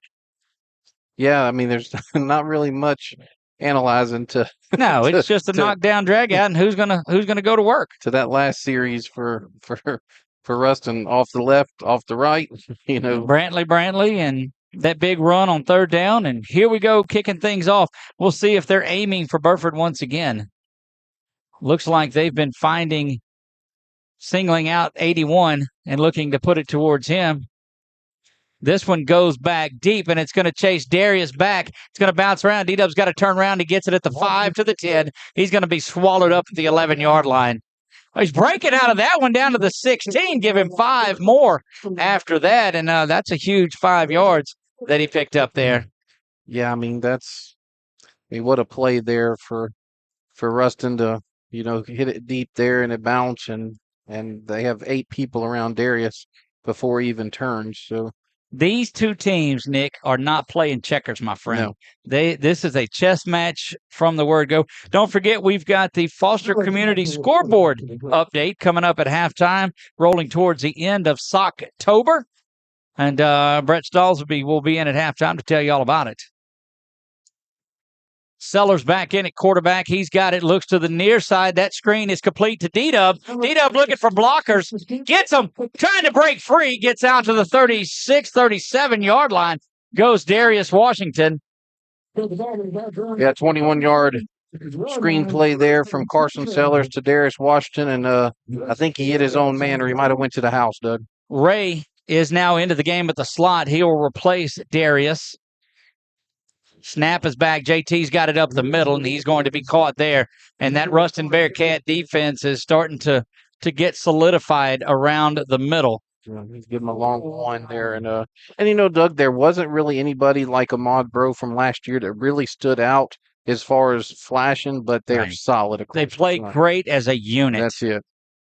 Back to no, JT's got it to the near side. He's going to cut up, dragging folks down to Bearcat territory. And that young man is going to be something special in purple and gold next year, because he's something special in purple and gold this year. 17-yard gain there, and looked like he was just going to kind of take it out of bounds. And boy, when he turned it up, it was on. 45-yard line go the Trojans. JT gets it once again, does that patented little hop step, and gets inside the 40 to the 39 for a 6-yard pickup. Yeah, and he's already at 17 carries, Doug. So had 19 a year ago. Yeah. 2nd down and 5, so they push him back a yard. JT gets it again. Cuts up to the middle, gets the 1st down, spins, keeps going, down to the 32-yard line, to 39 and counting. And JT is going to take himself out of the game for a minute, get over here and get a little breather, and that'll get Vaughn back into the game. Yeah, 8-yard gain there, and just the second level that this offensive line gets to. Handoff up the middle goes to Darbon. He does the same, gets inside the 30. That's going to be a 5-yard pickup or 4-yard pickup for Vaughn. Yeah, we'll definitely take that on first down. 2:18 and counting. Trojans in a hurry, but in no hurry. Those of you that have followed along with us all year, you know what that means. They just hurry up, but not getting impatient. Darbon banks around and gets through for another Trojan first down to the 21-yard line. Yeah, the 7 yards there, and he's kind of take a little page out of JT's there. He kind of paused a second, found that opening, and went. Let me tell you, it's a pretty good book, partner, to take a page out of. First down and 10 from the 22. Snap throw over to the far side is complete to D-Dub. Trying to make a man miss, does. Gets outside at the 9, and it'll be first down, and they mark him at the 10-yard line. So it'll be first down and goal for the Trojans. 11 yards there for that first down, and Carson's now 3 for 3 after going 0 for 3 on his first 3. Sellers, handoff. He's trying to stretch things out as JT, but he's hitting the backfield and will be dropped. Whistle blows. Yeah, they're going to give him a 2-yard loss there, but and that's this chess match you're talking about, Doug. I mean, they're gonna make plays. We're gonna make plays. I like them putting Thibodeau in here inside this red zone to help up front. Kind of take away the screen down here as there's no real way to get a lot of room on it. Thibodeau and Townsend. Thibodeau will move to the H-back. Townsend will set up on the line as a true tight end. And the 2 receivers settle in. Watch a man come in motion, perhaps. No, they don't do it. They're just going to toss to JT. JT looking for space, gets inside the 10 or to the 10, back to the line of scrimmage. It'll be third down and goal. 52 seconds to go. Yeah, that I guess 17. That's one of those ones where you're expecting JT just to beat him because they sure didn't. They left him open and went inside on the blocks there. So we're looking at 2 plays here for sure, huh? Yeah, you definitely are. Letzinger comes into the game late. He's in there now. And a timeout is whistled by Ruston. We'll take it with him and be right back. 21 seconds to go. Back in 30 on 446 Sports.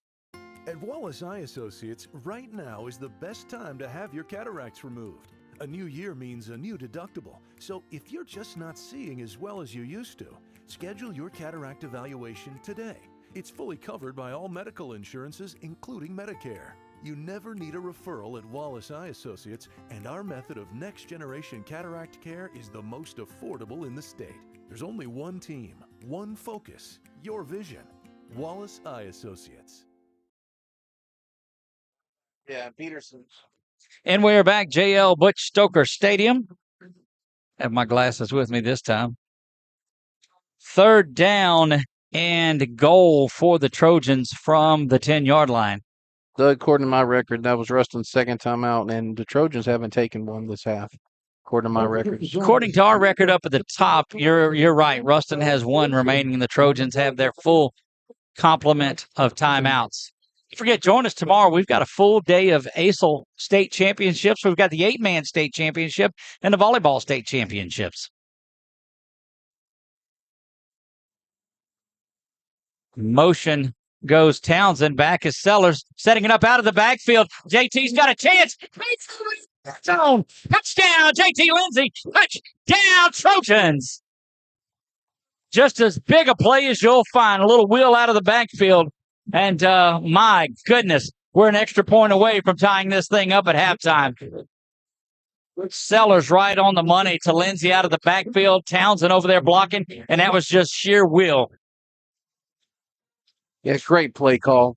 That Fontenot runs away, Townsend runs away, and JT comes out, and nobody's there to take him. Linebacker got called inside.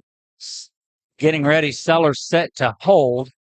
Snap is back, kick is up. Mesh's extra point is good, and we're knotted at 14. Back in 30 seconds, you're watching ASH Trojan Football on 446 Sports.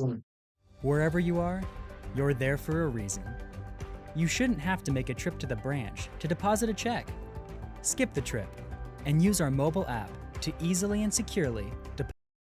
And we are back. We're going to take a look at that last touchdown by JT one more time and the way that develops. What you'll see Townsend go in motion now as he comes around. JT sprinting out, and that pressure's trying to get to Sellers, and they just get it to JT. But watch here the finish at the end. Bow! And bangs his way into the end zone. How do you spell bow? I don't know, but that's it. That's like some old Batman days when they'd put up biff and pow and bang. That's the old Batman days when he just, anyway. Can't beat fun at the old ball game. We're knotted at 14, partner, and what a game this has been already. Yeah, this is it's what was expected, Doug. I mean, they keep the ball as long as they can, and we go up and down the field. And what was it, 14-14 West Monroe, if I remember correctly, at halftime? I believe it was. Yeah. Yes, it was. Both teams combined for about 50 points in the second half. Eli Fung gets set to kick this one off, and last time, I think he kicked it short. Yeah, he did. This one skies it as well, and that's going to check up and bounce and go out of bounds, and ain't mad at that one either. You can't take it to the house when it goes out of bounds. Yeah, no, you're right. They're just going to... 13 seconds to go. You give Ruston, you say, okay, if you want to go get it here, but we're not going to let you do it on special teams.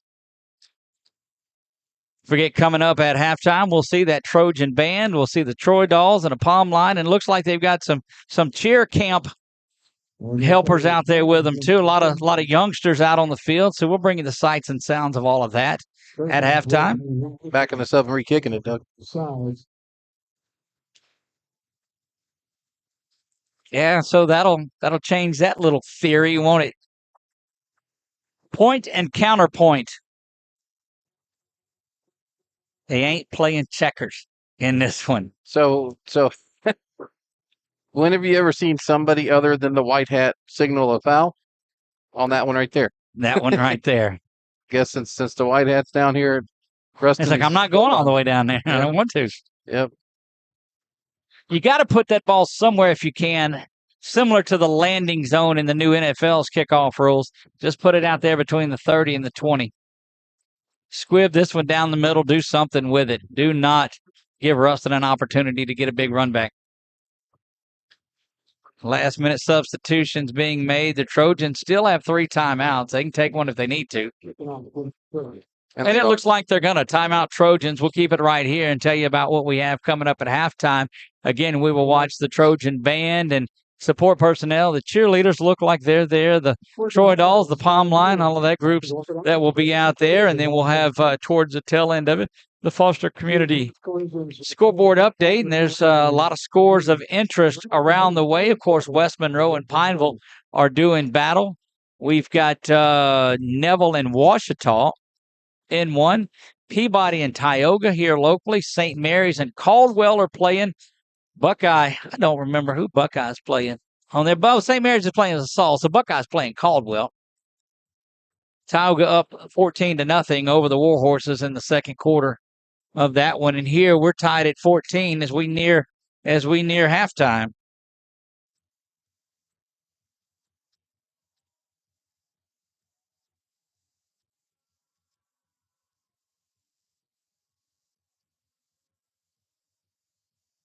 Yeah, Doug, I have JT.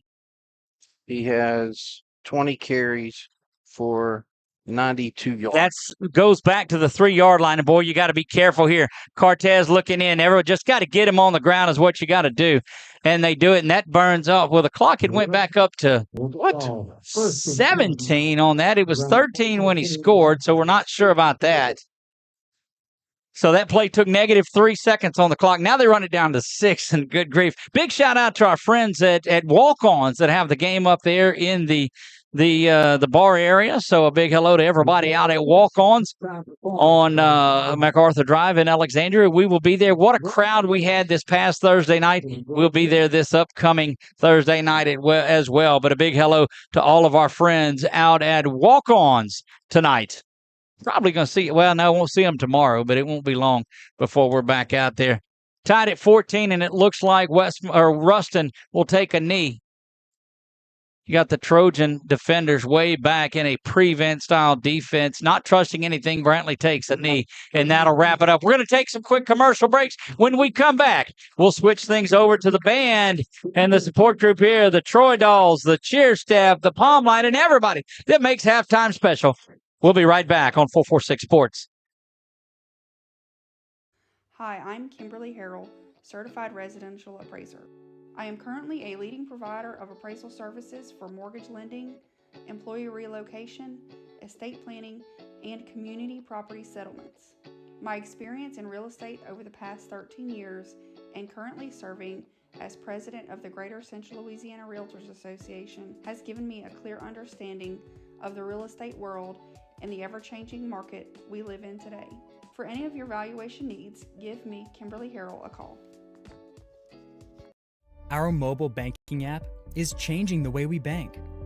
Things are getting easier, transactions are getting safer, and you have access 24/7. All the functionality of banking you're used to, made easier to use, anywhere, anytime, and more secure than ever. Simple, seamless, safe. Download our mobile app today.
Ones we love, let's take a moment to give thanks for the blessings in our lives.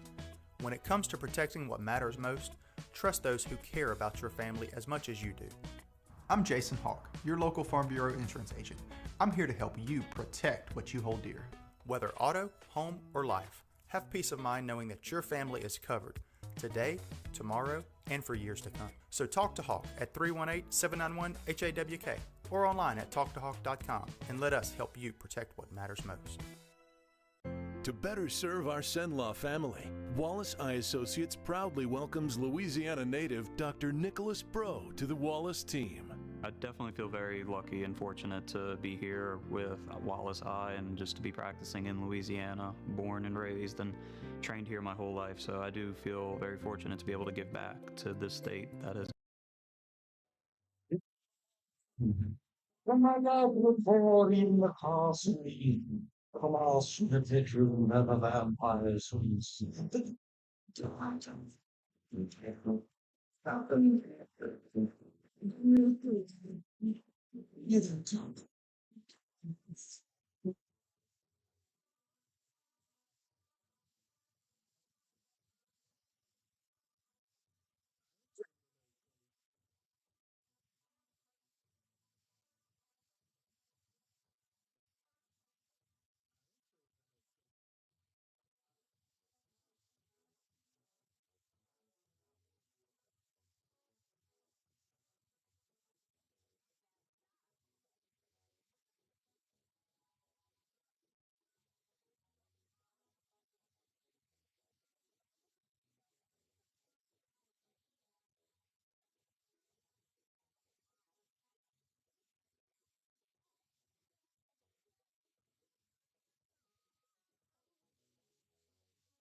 Let's go to the ASH Trojan and the Square Girls.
This time, let's welcome the ASH Trojan band to the field.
Hi, I'm Kimberly Harrell, Certified Residential Appraiser. I am currently a leading provider of appraisal services for mortgage lending, employee relocation, estate planning, and community property settlements. My experience in real estate over the past 13 years and currently serving as president of the Greater Central Louisiana Realtors Association has given me a clear understanding of the real estate world and the ever-changing market we live in today. For any of your valuation needs, give me, Kimberly Harrell, a call. Our mobile banking app is changing the way we bank. Things are getting easier, transactions are getting safer, and you have access 24/7. All the functionality of banking you're used to, made easier to use, anywhere, anytime, and more secure than ever. Simple, Yeah, hello. seamless, safe. Download our mobile app today. Yeah. Do you want to ask the question or you want?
Let's take a moment to give thanks for the blessings in our lives. When it comes to protecting what matters most, trust those who care about your family as much as you do. I'm Jason Hawk, your local Farm Bureau insurance agent. I'm here to help you protect what you hold dear. Whether auto, home, or life, have peace of mind knowing that your family is covered today, tomorrow, and for years to come. So talk to Hawk at 318-791-HAWK or online at talktohawk.com and let us help you protect what matters most. To better serve our Senlaw family, Wallace Eye Associates proudly welcomes Louisiana native Dr. Nicholas Bro to the Wallace team. I definitely feel very lucky and fortunate to be here with Wallace Eye and just to be practicing in Louisiana, born and raised and trained here my whole life. So I do feel very fortunate to be able to give back to this state that has given me so much. When it's time for cataract surgery, there's only one team, one focus, your vision. Wallace Eye Associates. Wherever you are, you're there for a reason. You shouldn't have to make a trip to the branch to deposit a check. Skip the trip and use our mobile app to easily and securely deposit checks right from your phone, day or night, wherever you are or whatever you're doing. Download our mobile app today.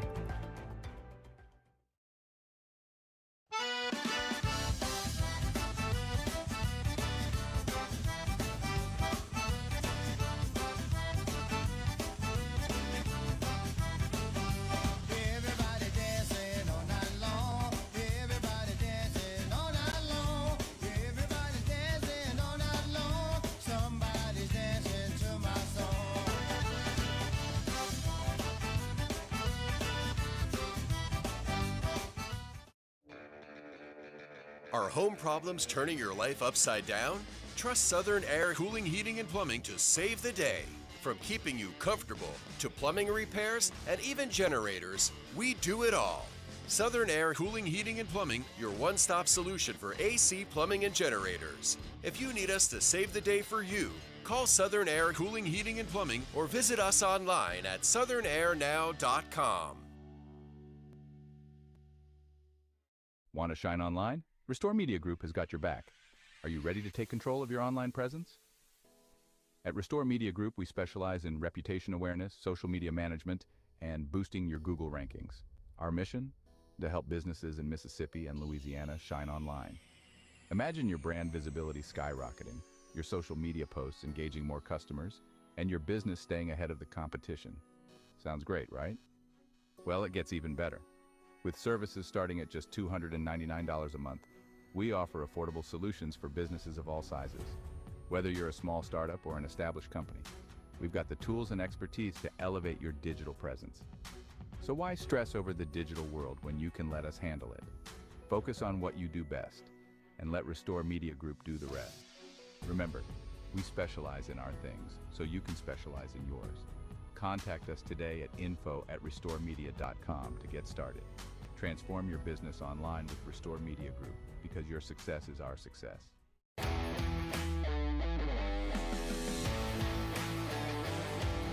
Hi, can you hear me?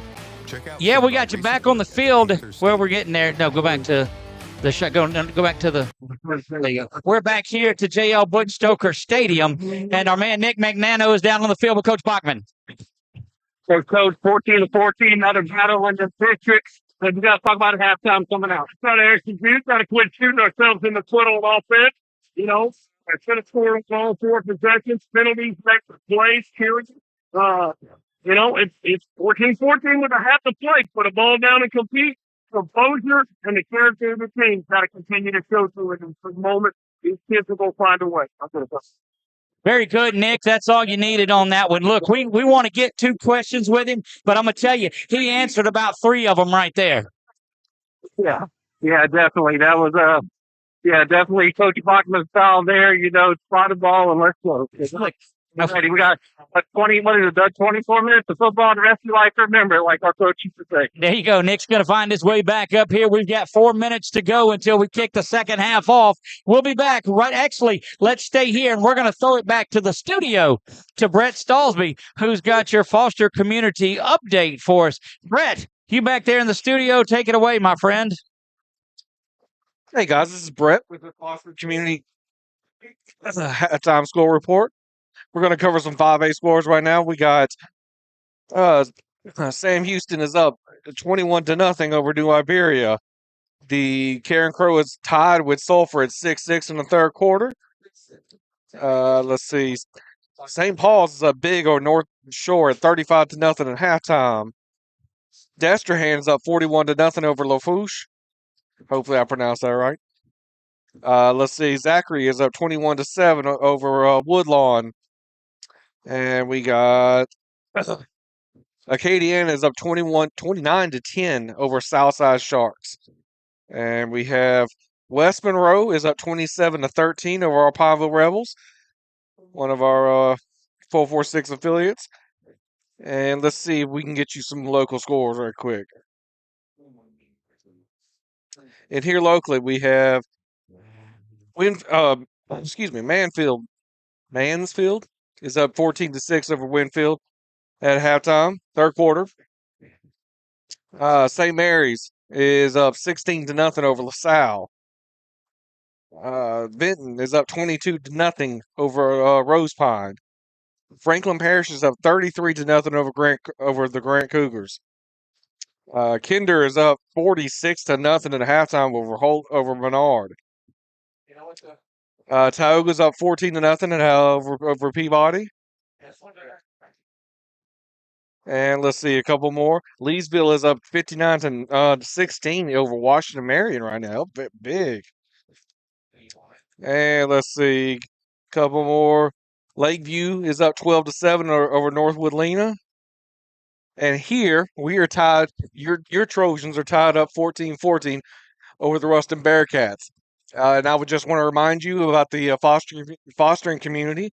They have a fostering parent orientation coming up soon at, forgive me, at what Baptist Church? His church in Pineville. And with that, one quick thing: they're not accepting donations at this time. They're trying to turn over their summer wardrobe to their winter wardrobe. And with that, I'll kick it back to Doug. Thank you, Brett. We appreciate the update there from our foster community halftime scoreboard report. A little idea of what's going on. We appreciate those folks. What a tremendous organization that it is in here. Of course, we heard Coach Bogman talking with Nick down there at halftime. And if you've been around Bogman anytime, heck, if the first time you've ever been around him was this week, you could understand and know exactly what was coming. 14-14, half a football to go. Spot a ball and let's compete. And that's been the war cry, Nick, as he makes his way back up into the press box with us. It has been that war cry, Nick, of put a ball down and compete. Yeah, definitely, and that's a great mentality to have, especially with a district like we play in, because that's what it's going to be every week. And we have any updates from Ouachita? And Neville's on top in that one by a couple of scores, the last that we saw. So let me ask you this, Nick, and all of those that go back to the Saints Super Bowl in those days, do the Trojans come out with an onside kick and try to steal one right here? Is it me or is it Coach Bachman? Right, that's a big difference. If it's Coach Nick, I'm putting it through those uprights if we can. But I mean, you're not going to have many possessions unless you stop them. And look, Doug, we've only stopped them once. And let it be known that I have no insight. I have no microphone down there. I'm not privileged to be under that headset. But I do know that there is a chance. Let's just throw that out there to you. Well, I can tell you this much. Ruston has 7 men at the 50-yard line, so they're not doing your typical 6 or your typical 5 in the front to do a return. Trojan kickoff team getting ready to go to work, and you just got to and again, I'm not foreshadowing any sort of an onside kick. I'm just adding drama in this drama dripping football game that's here as we move to the third quarter of action. Second half, Eli Fung will set the foot away. He'll do best to kick it away from their speedy return man that is back deep. That's number 4, and that is Jordan Hayes. Hayes is just so solid for this Ruston Bearcat team. And Nick, my friend, we are underway. Eli Fung puts a foot into this one, and he just hammers it back. Hayes is going to let it check up and bounce into the end zone. Boy, that's huge. That's what I'm talking about. And it didn't about. circle out. That's like, what do y'all call that? Hitting the upper left quadrant or whatever in the goalpost or something? Upper 90s is the higher part, but that was low 90, and we'll take it for sure. But he went in the corner of it, and right. that's what... That's a penalty kick there. You want it to the corner and low. Great work there, Eli Fung. Doug, I still don't know if we've had a Aiden Anding sighting? No, sighting. And did you break out the binoculars and look around the sideline and see? I did not. I was trying to avoid that since we could see the numbers so well, but I will tell you, if he's not on the first... I see him going off the side over here, number 1, right? He's got his helmet on, but he's over there. Of course, he doesn't play on offense, so he's looks like he may be back in there because he was moving quite well. Now, they have 2 number 1s. They have a running back, Josiah Morgan. It's a number 1. Well, too. I got nothing. 1st and 10 from the 20. Brantley with the keeper, but good work. Boy, diving in there through that and had a stop in the backfield, but Brantley picks up 7. You said who moved early? That fullback moved early, but I mean, he may have heard it and seen it faster than I could. So Xavier White. But There's something about the speed of light and sound and traveling, or some physics thing that here will come into play. Needless to say, 2nd down and 3 after the 7-yard gain for Ruston and Brantley. And, he likes to take over a game, doesn't he? Yes. And, I mean, that's the type of athlete you want to have in this position. Oh, absolutely you do. Fullback gets it here, and he gets really just a couple on there. It's 3rd down and 1, and a little flop going on. And look, that's what you do after a flop. You just go help him up. That's a big fella to be flopping around there, too, Doug. Looks like interior lineman 70 shaking up just a little bit. This defensive front is they're getting after him here.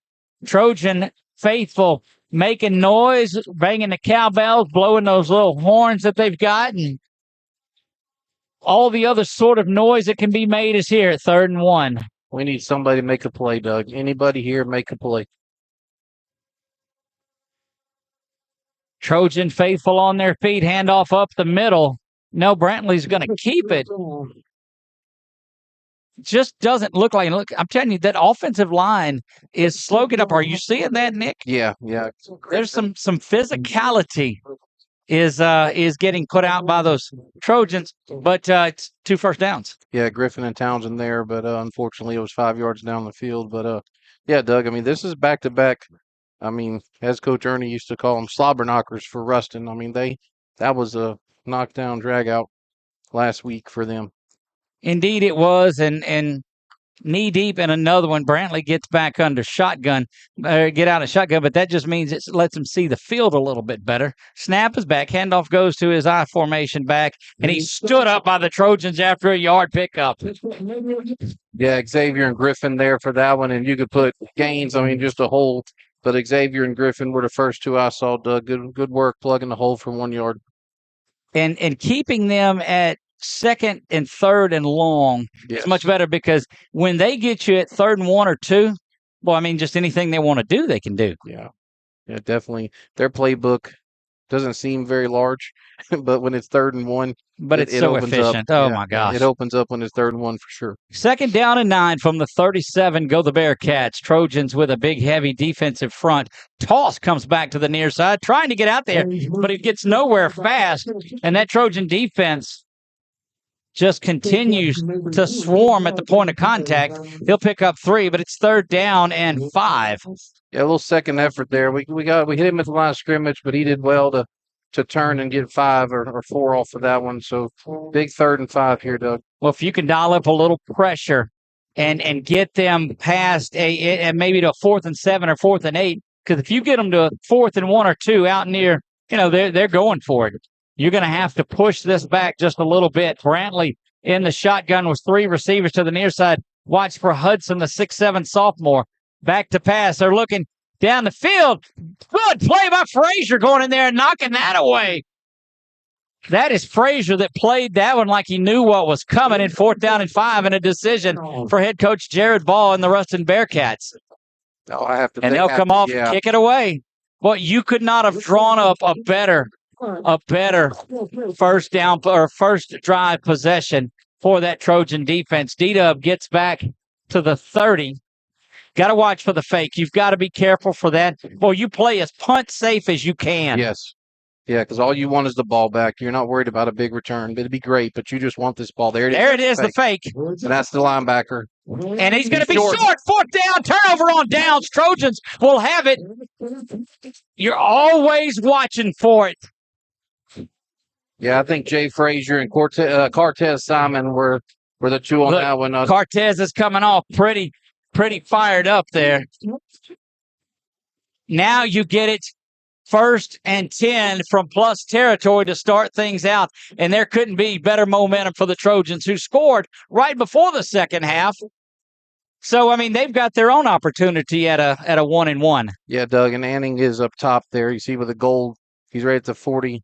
Walking up to he's on D-Dub right now with the gold gloves, so he's back in. Look, put him over there and let him get on that island and stay away from D-Dub. We'll get you next week. Back to pass to Seller. They're going right at him. Oh, just misses that. You got to be very, very, very careful about that. I mean, that was a money throw, but wow. Yeah, D-Dub had him beat by a yard, but that's one of those ones to where you're telling your quarterback only our man can get to it. Sellers took a pretty good hit too and went down. Jimmy in the slot with Fontenot to the near side. Townsend the H-back. JT in the backfield. And the Trojans have got to get some points off of this drive that starts into Bearcat territory. Sellers calls for it. JT's got it. JT's just pushing that offensive line, and they throw him down. We'll get 15 out of this. Boy, not really moving at all. It's 3rd down and 8. Yeah, they're very disciplined, Doug. I got sweat in my eyes. And again, you don't have to get all 8 of it right here. You'd certainly like to, but you're in a spot where you're going for it no matter what. So you got 2 downs to get this one. Fontenot lines up as the lone receiver. They move in a tight bunch formation. 2 receivers stacked now to the far side. Play action. Sellers stepping back. He's got to get rid of it. It does. Wide open. Jimmy Duncan at the 20. Now 10 goes. Duncan touchdown. Jimmy Duncan touchdown. Trojans. How about that one, Brett? Let's take another look at it if we can. Boy, look at the work and the escape ability of Carson Sellers. You think he was down a couple of times on this play. Rolls out, squares his shoulders, and dumped this one off to a wide open Jimmy Duncan. Great camera work on catching that. And Jimmy makes the house call. Trojans take the first lead of the night, 20-14, and bringing Mesh out to attempt the PAT. Yeah, 43-yard touchdown throw there from Carson to Jimmy. Great work there. Snap is back. It's low, but it's handled well by Sellers. Kick is up, and it is good. We'll be back in 30 seconds. Trojans 21, Bearcats 14. Yeah, so what happened out there tonight? We struck out at home with leftovers, then we remembered walk-ons. What effect did the situation have? Spirit soared. Nick took on a burger. Jen obliterated her ribeye po' boy. And speaking of spirits, Laura even scored a real tasty cocktail. She needed that. Any lessons learned today? Yeah. Head straight to walk-ons. Scratch-made dishes, wall-to-wall TVs, craft beers, and cocktails. Walk-ons for the win. We're back to JL Butch Stoker Stadium. What a start to the second half, this third quarter. Nick, take us through that scoring drive. Yeah, I mean, what momentum the Trojans pick up by that fourth down stop on the fake punt. Potential play of the game, Southern Air cool play of the game, and then We've got a number of those. Yeah, on the third play of that drive, Carson avoids the rush and hits Jimmy wide open, and Jimmy does the rest for a 43-yard touchdown. Two big pass completions on third down. The 54-yard one to Fontenot early, and then that one that goes to Jimmy. Escapability. Sellers having a will of a game. Fung sets to put this one into the air and hammers this one. Had a touchback his last time, has a touchback this time. And that young man, my friend, is a weapon. Yeah, Doug, Clayton Doyle and Hill and Zurich Hill, they were introduced to each other about the 40-yard line just now. Exchanging pleasantries, yeah, they call it. And Clayton's going to remember that one for the next round. So I think Mr. Hill better be ready. Beautiful pass that last time. Thought that Sellers was down a couple of times and was able to get out of that and go in there. Now the Trojans have got to exert a little force here, get another stop, get the ball back. You force Ruston to play from behind, and that gets in. I saw that too. Ethan Richard. Trying to make sure he was off the field. Yep. Handoff goes off to the right side of the line where he's met there instantly after a pickup of about a yard, and Peyton Hobbs and crew doing some work. I see Xavier down there. I see Nelson down there. Jay Lou was the first one there, and that was his best play of the game so far. He wrapped up, and then his friends came and helped him. So great work there by Jay Lou to get him turned inside. The time they finally mark it, they give him 3. Make it 2nd down and 7. Trip receivers to the far side. Brantley in the shotgun with Hayes. Snap is back, and it's the toss to the far side. Hayes has it. He cuts through the seam, but he's knocked down 3rd down. Still going to be a couple of yards shy of it. And that Trojan defense doing a little bit of work here in the second half. Yeah, that's that Griffin that's coming up. Looks like he got kneed in the helmet. Let's see. Nope, that's 9. That's Williams. Where's that Gaines? That's 8. That's Gaines on that tackle there. Good work by Gaines. Loudest that we've heard this crowd all season long, Nick. They are really getting into this one. Talked about knowing how to cheer during a game. They've come a long way this year, my friend. 3rd down and 2. Brantley calls for it. He's going to take it this time. He's going to be stopped shy of it. He had to get to the 30 and doesn't make it because it was a touchback. Ball had to get to the 30, and they're going to mark him short. Yeah, Hobbs and Thibodeau there, and obviously Xavier as well. But dare they stay out there one more time? Brett, I don't know if you've got... No, we're... Okay. Now, we'll stay away from that on field. And they're going to bring out the punt team. This is the same punt team that faked it a minute ago. Yeah. So don't you dare. And they would have got it from a yard away. Right. So don't you dare take anything for granted in this one. 4th down and about half a yard. Stay back. Kick is away. No need to touch him. D-Dub's going to call the fair catch, and the Trojans will take over at the 42-yard line. And That is this is an opportunity really to put some pressure on this Bearcat team. That was massive play by that defense there. What work to keep them out of a first down there, big time. And coaches are excited. And this is that emotion we talked about, Doug. How you sweet emotion. You let That's correct. You let it work to your advantage, and this team has been very, very good with that this season. They've had some highs, they've had some lows, but the mentality and the temperament has stayed calm. So exciting to see this right here. Look, this has been a really brutal stretch for this Ruston Bearcat team as they survived Washita 3 weeks ago, lost to Neville a week ago, and are in a dogfight here in Alexandria with these Trojans that are hard charging. First down and 10 from the 42-yard line. Sellers calls for it, hands it to JT. JT taking his time, looking a little like Le'Veon Bell out there, judging what he wants to do before he takes off and hits the line. We get fed a lot of good information throughout the evening. Yes, that halftime production meeting we have. That's right. Good work there, Mr. Crooks. Gather around the Labistro. Sellers back to pass. He's got Fontenot. Now he's got to step up. Does that, spins around. Helmet comes off, but a face mask is Wyatt did. He'll be able to stay in the game, and that's going to be a first down Trojans. He's going to get 2 on the carry for sure, Doug. Well, he's going to get 15 more at the end of it, ripping the helmet off. We've got a hat down back here, too. I don't know if he lost his hat or if there was something. I don't see a flag down here.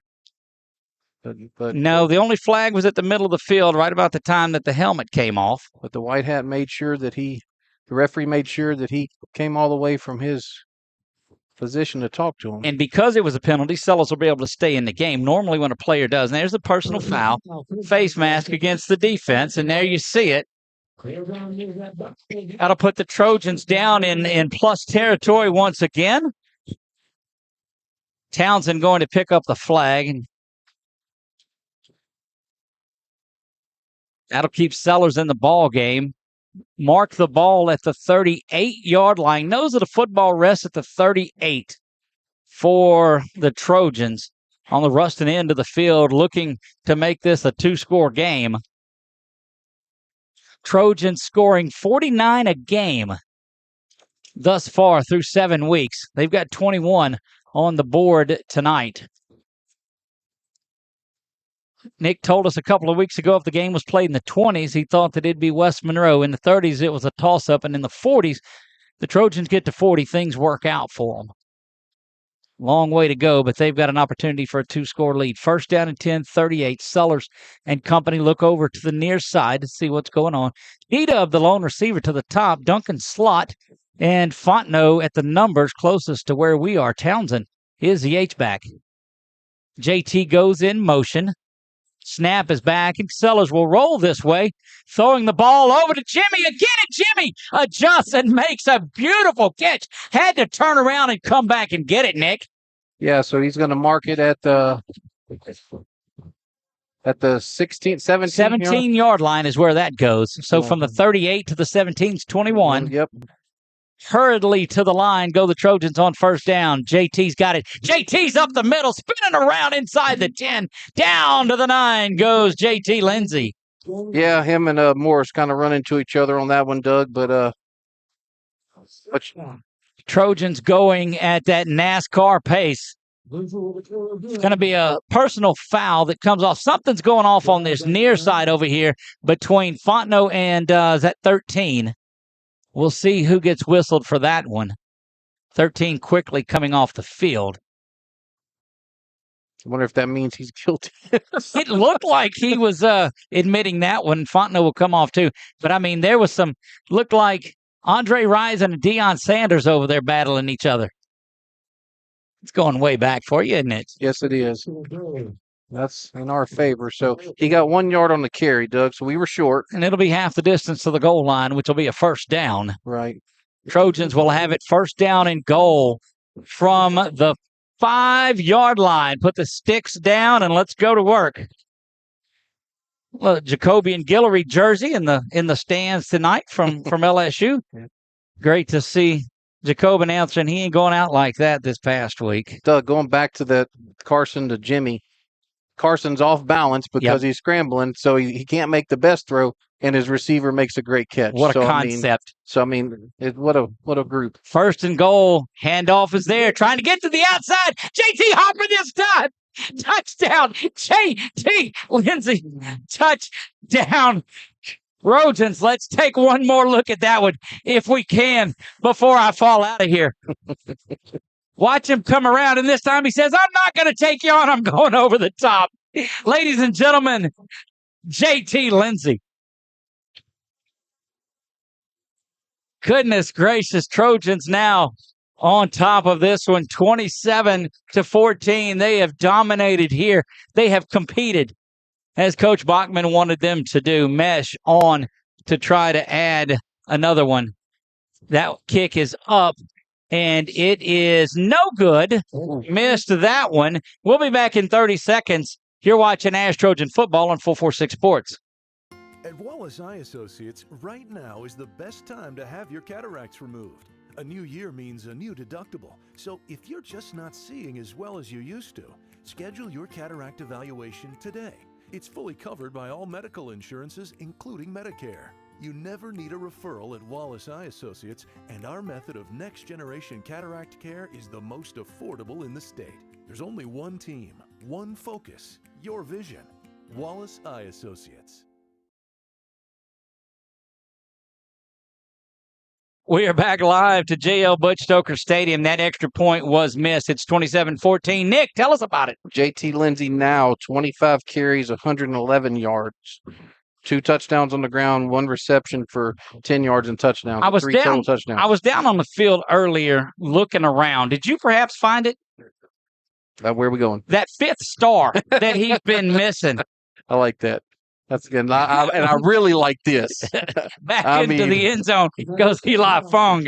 That's priceless right there. That right there. Look, we struggled through it last year, getting the ball into the end zone on touchbacks. We had a good run of it, but Eli, just a sophomore, able to sit there and pound that ball into the end zone. But don't turn your back on him and get too deep, because he'll sneak around and pick up the onside kick. That's exactly right. So let's say he's looking for that 5th star, because the 4-star running back is showing that he's the number 1 running back in the state, if not the country. I'd put him up against anybody. I got to give you credit there. That was a good one. I like that one.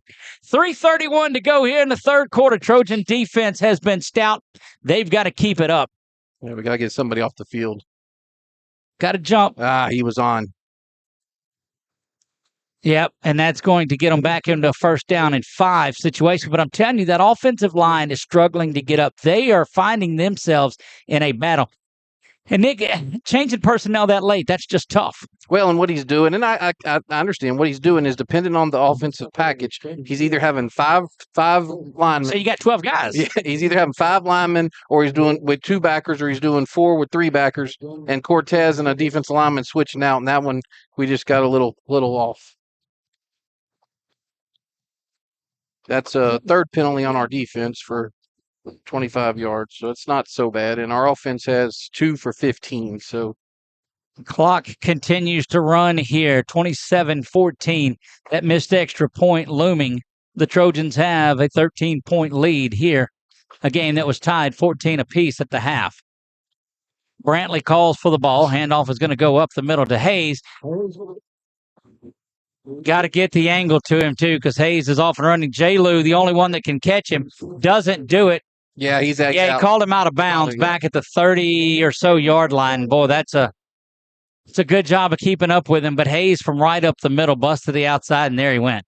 Doug, that miss handoff, that pause, it allowed him to it allowed him to really have that opening there, because I think we had it. I think you look back on film, I think we had it played well, and then they just kind of paused in the backfield there. And the Trojans have been that way throughout the evening, Nick. They've battled and give up a big run, but grading that defense out pretty solid tonight. Yes, for sure.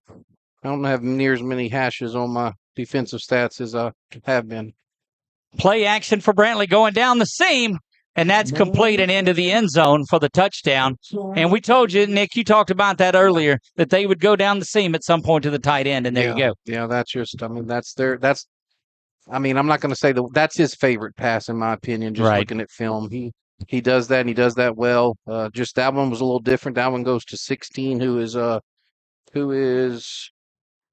Cullen Clark, and where Hudson's been getting most of them.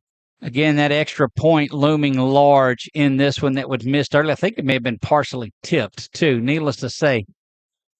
Snap is back here. That kick is up, and it is good. 27-21. Trojans still lead it, but a quick strike from Ruston, and we'll be back in 30 seconds on 446 Sports.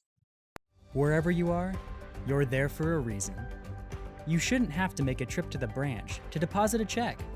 Skip the trip and use our mobile app to easily and securely deposit checks right from your phone. Day or night, wherever you are, or whatever you're doing. Download our mobile app today.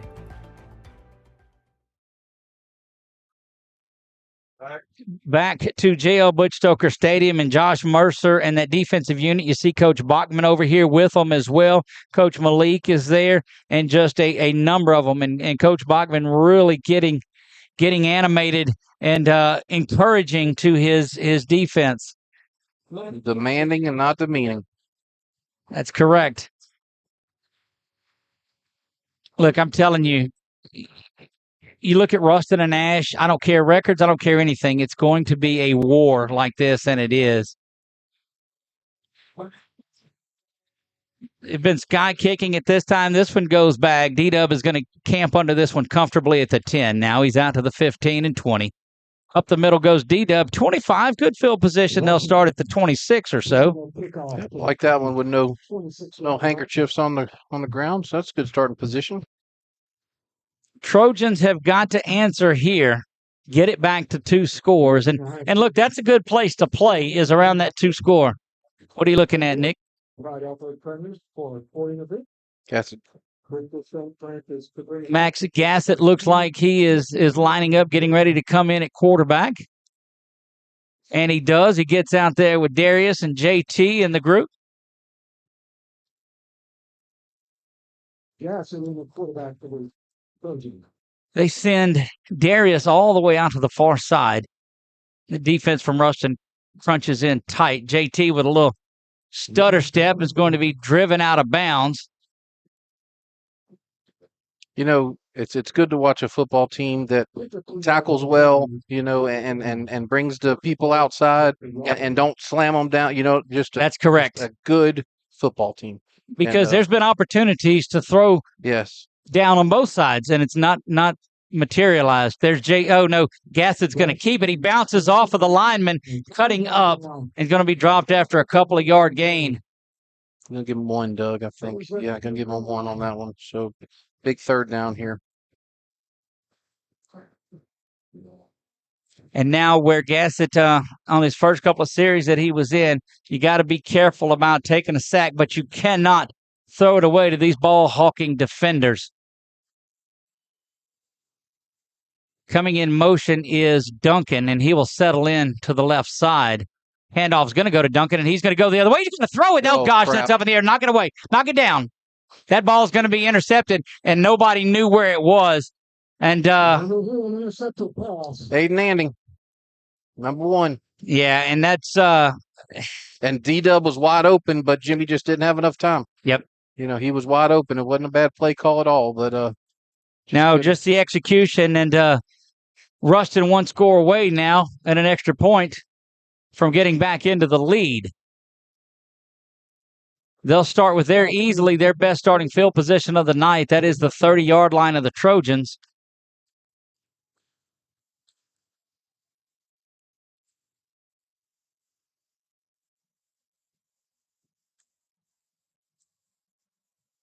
Here we go, Doug. You got to rush Gaines off the field, and they do, and they settle in with a 5th lineman. Yeah, Richard. And they play action. They're going for it here. That's down to the 5-yard line, and all the momentum that the Trojans had in the first 8 minutes of this second half Ruston is just snatched back. All right on the 5-yard line. I'm telling you, it's no lead is safe in this game.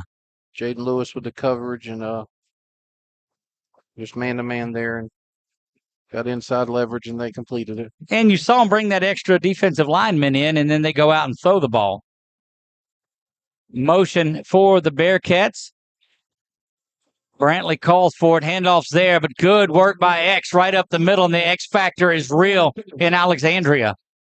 Yep, he read that one perfectly and brought him down. That's a tough running back to bring down man-to-man there, that Jordan Hayes. I don't know that there's been many negatives on your yard. Yeah, I don't do that for the defense. I should, but it's a little more complicated. But yeah, not a lot of negative plays. Usually it's been a penalty here, a penalty there for them to be going backwards. 21 seconds to go now, 16 and 15. They do have to snap it. There's 8 on the play clock as this third quarter winds down. Handoff goes to the fullback up the middle, and he's going to be stopped. And it's going to be a pretty interesting third down when we start things over in the fourth quarter. That will do it for 3. We're going to take our final quarter break of the night. We'll be back in 30 seconds. You're watching ASH Trojan Football on 446 Sports. Hi, I'm Kimberly Harrell, Certified Residential Appraiser. I am currently a leading provider of appraisal services for mortgage lending, employee relocation, estate planning, and community property settlements. My experience in real estate over the past 13 years and currently serving as president of the Greater Central Louisiana Realtors Association has given me a clear understanding of the real estate world and the ever-changing market we live in today. For any of your valuation needs, give me, Kimberly Harrell, a call.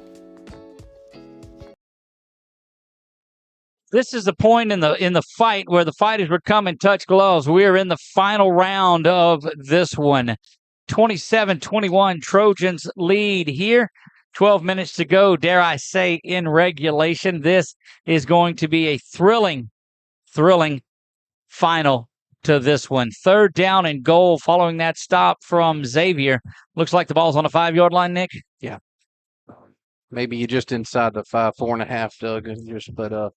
But yeah, this is 4-down territory. I mean, their kicker's good, but I don't know. They may try to go up 9, but they may try to get it to where they're within a field goal. But I doubt it with that big number 3. That's right. You give Brantley a couple of shots at it. This is one of those times that we'll see what the halftime adjustments and those adjustments between the last series were about. This defensive unit is fired up, and they are ready for Brantley and this Bearcat offense.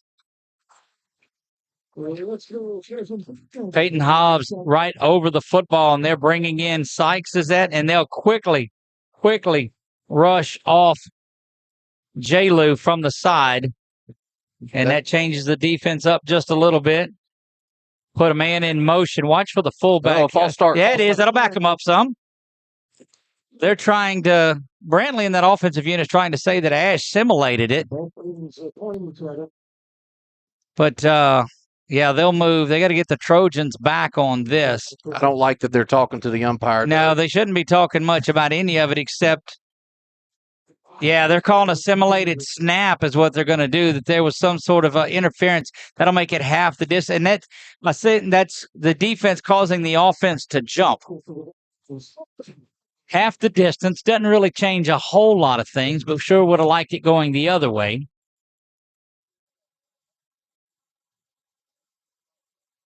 Brantley under center once again. Same play that they were trying to run the last time, and it goes to the fullback. He's met, and Brantley's going to push him into the end zone for a touchdown. And Ruston's an extra point away. What did you see Brantley just get behind and shove? And that's Zarek Hill. That's their inside linebacker that got that carry. That's their dude. One of their dudes. We're tied at 27. This extra point away from Ruston reclaiming the lead. Doug, that was only our 3rd turnover of the season on that interception that we gave up right before that drive. And we have 1 and they have none tonight that I remember. That's correct. We had a couple of 4th down stops. There's offsides. Now, I don't think No, because it wouldn't help. No, Yeah. but you going for the lead right here. Right.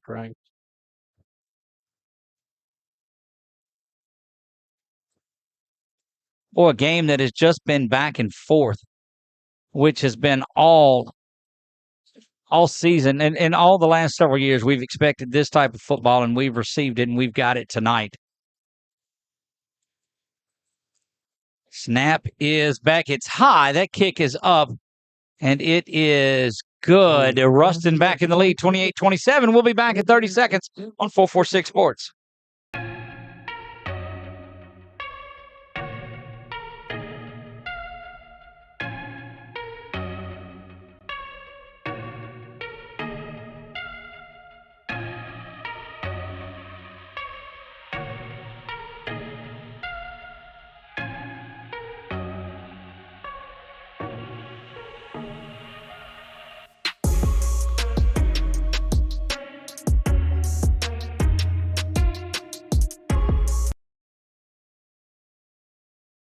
We're back live, JL Butch Stoker Stadium. The ASH Trojans back to receive this. A missed extra point. I think it was partially tipped or blocked on that last one when the Trojans took the lead at 27-14 at that point. Missed it, made it 27, but it's been back-to-back touchdowns following the interception. 7 points off a turnover, the only turnover of the night officially. Now we've had a stop, and that stop on that fourth down fake punt. But that interception by Aiden Anding paid dividends for the Bearcats of Ruston. 28-27. That one goes the other way. Backing up to pick that one there is JT. JT's got it at the 20. I believe that's JT. Yeah, it is. JT to this side, spins around, and we'll get the Trojans out to the 39-yard line. And boy, just punch and counter punch in this one. You kick it short, but you kick it right to number one back in the state. I'll take that 40-yard starting position. Absolutely, you will. Starting position for sure. You take it every time. We'd sign up for it right now. Sellers back in at quarterback. He's got Fontenot and Duncan to the far side, D-Dub to the near side, and JT in the backfield. JT goes in motion now to the far side.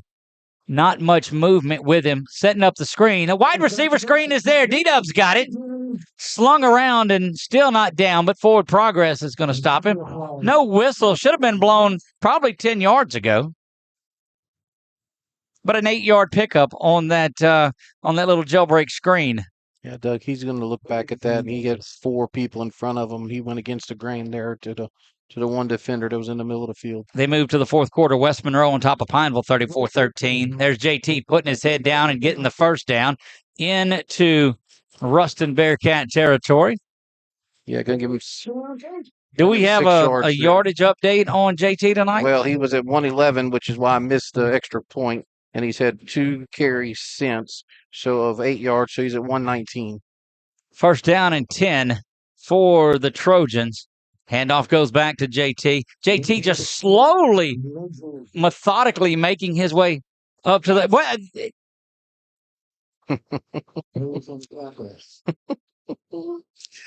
Oh boy! Oh boy! Yeah! Oh boy!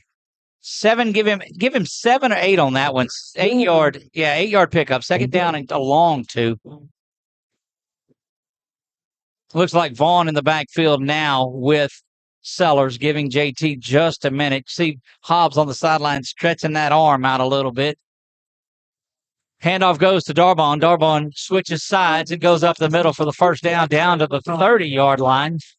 Yep, and give him 9 yards there on that. And patience there again, Doug. Just letting the stuff happen in front of you, and you know when you play against a team like this that's so gap sound, it usually makes your offense has to move somebody. Vaughn gets it again. He's knocked down in the backfield, but they'll give him 2 yards, maybe 1.5.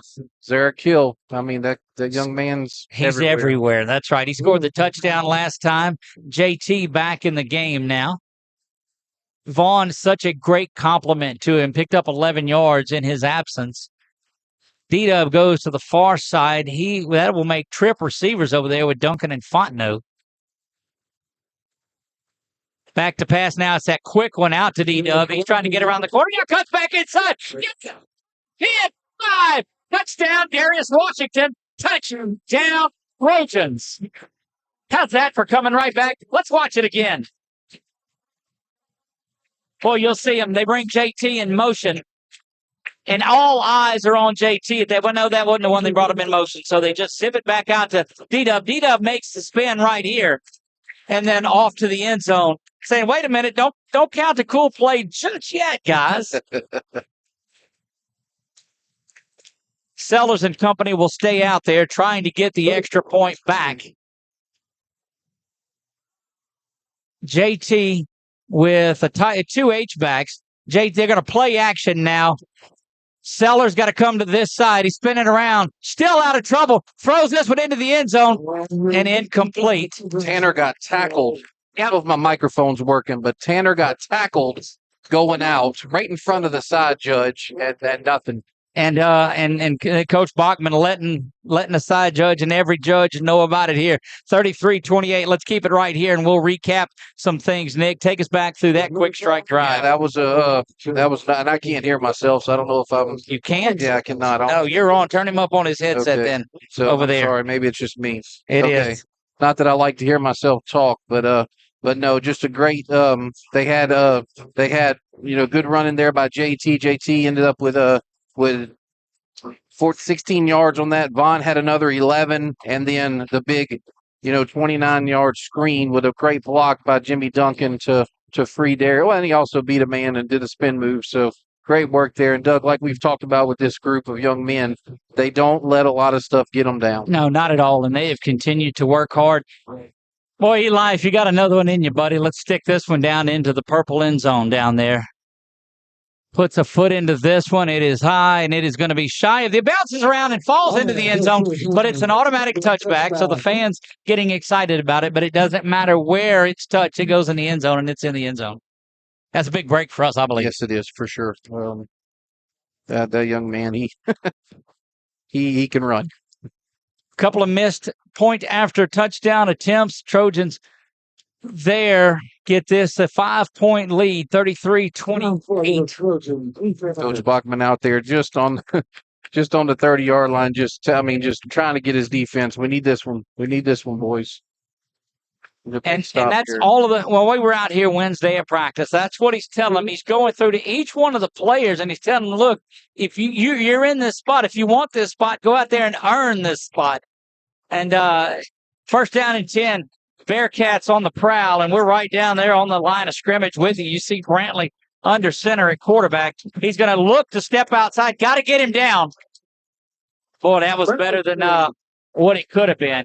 Yeah, Xavier and Hobbs there on the work on that cutback, and you're right. I kind of took a deep breath there, Doug. Yep, West Monroe up 41-13 in the fourth quarter over their counterparts, Rebels of Pineville. Trojans lead this one 33-28. And coming down once again to another one of those, who's going to have the ball last? They got their big running back, Brooks, in the backfield now, Doug. Brooks has it far side, now cuts back up the middle. And just shedding tacklers. Frazier's going to bring him down.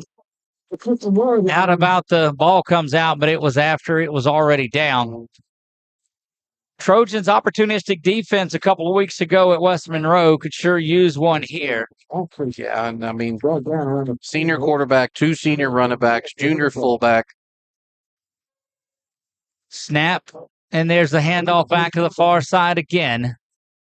Boy, this is Ruston at their finest. They're content to pick up 3-4 yards a carry. Yeah, Townsend with the shoestring tackle there, and then J. Lou and Xavier helping out as well. So just need a couple of big plays to happen and get that ball back here.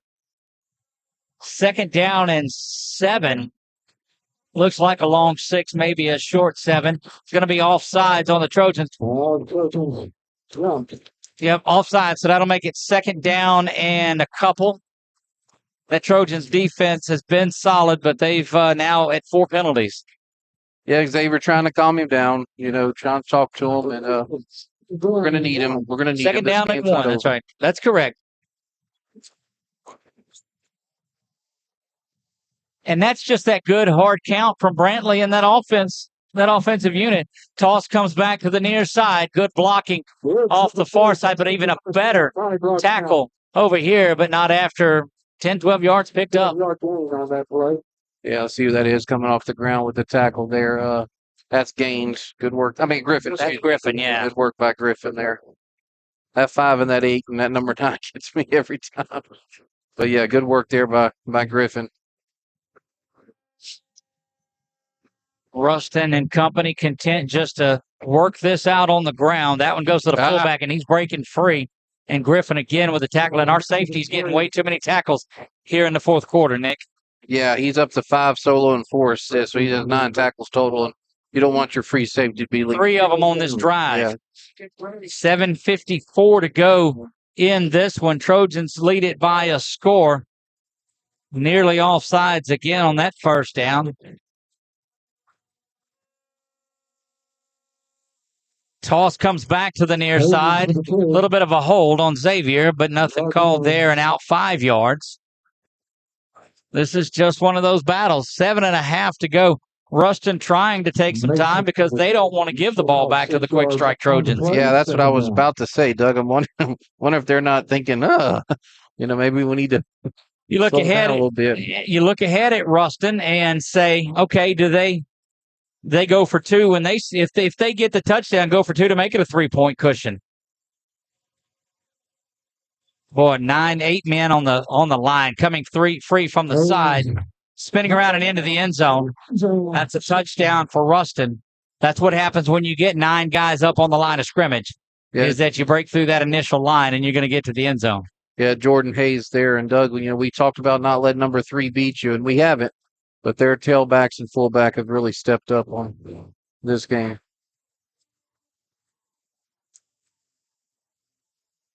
See if they're in there to try for 2. Surely they do. Yeah, definitely. They're out there. So see if we can't get a big stop here. 1-point cushion in this one.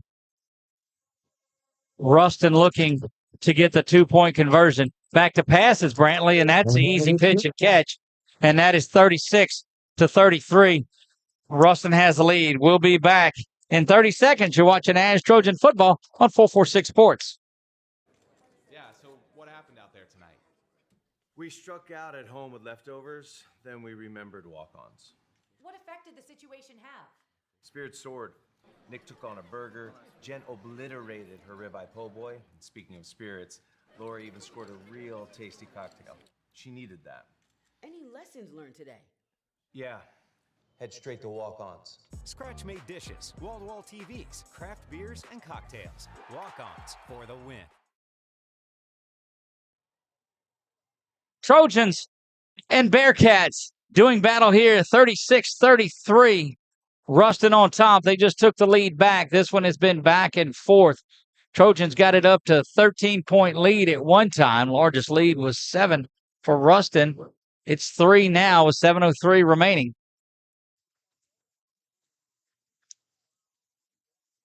Putting a foot in this one coming up, and that's going to go back to the near side, 25, cutting back to the middle. That young man has made some runs in this game and back out again. Is Burford to the 39-yard line, and again, we'll take them there. Yeah, you can't ask for a better field position. I mean, if they're going to give it to you, take advantage of it and see if we can't take advantage of this again. That young man has shown some worth in this game tonight. He has been the recipient of just about every one of those. There you look inside that offensive huddle with Coach Bachman, Coach Donahoe, Coach Free, all of those guys in there doing some work. Doug, I'd be willing to guess he probably has as many returns as D-Dub, because all last week, Pomble. That's right. I mean, and Jimmy, he's doing his job. Jimmy, Alex, and Darius to the far side. JT in the backfield with Carson, and Trojans may end up having to take it. No, they're talking to the guys up here probably. Yeah, the referee. Carson was looking at the referee. I don't know. Well, they were looking at the play clock. Didn't go. Now it's going. Yeah, we don't. Shouldn't be down to 18 and 17. They're resetting it. Yeah. He's either excited for the crowd or he's getting the play clock reset, and they're going to blow the whistle and stop things until they raise the clock. And there it is, back to 40. And now 25. Sellers. So here we go. 6:57 to go. Carson and that Trojan unit, they're putting up about 49 a game. They're at 33 here and trail by 3. Definitely have to be in the 40s in this one tonight. Snap is back. JT's got it up the middle. Following that left side, continuing to run, will pick up. Now they'll give him 6. Make it 2nd down and 4. I'll take 6 yards out of the youngster every single time, and they just flip that lineup over, Nick. Yes, sir. 3 wide receivers come to the wide side. They're trying to bring Anding and all of those big tacklers out wide. Kind of that clear-out offense for a guard in the NBA. This time, though, they snap a quick throw into Fontenot. I'm going to tell you what. That was some John Stockton no-look pass right there. He's staring D-Dub down and zips that ball to Fontenot in the slot. Yeah, 8 yards there from Carson. And what they did is they stopped Jimmy like it was going to be a screen and then hit Fontenot. What a play. Handoff comes to the near side. That's JT banging through there. And again, Nick, you've said it over and over. They get there, they hear the whistle, and they let go. Yeah, that's wow. a 9-yard gain there for JT, and it's a good first down play. JT continuing to work in prime time. 6:10 when things get started back. There goes JT up the middle. He'll get the first down. I think he got it. JT lifted up and put down, but look at his future teammate to get over there and pick him up. Aiden Anding comes in and picks him up. Doug? I don't see how they could have called him short. They're going to have to measure that one, if anything. No, they called him a half-yard short. So. Well, he'll get it this time. There goes JT banging inside there. They'll mark him at the 37.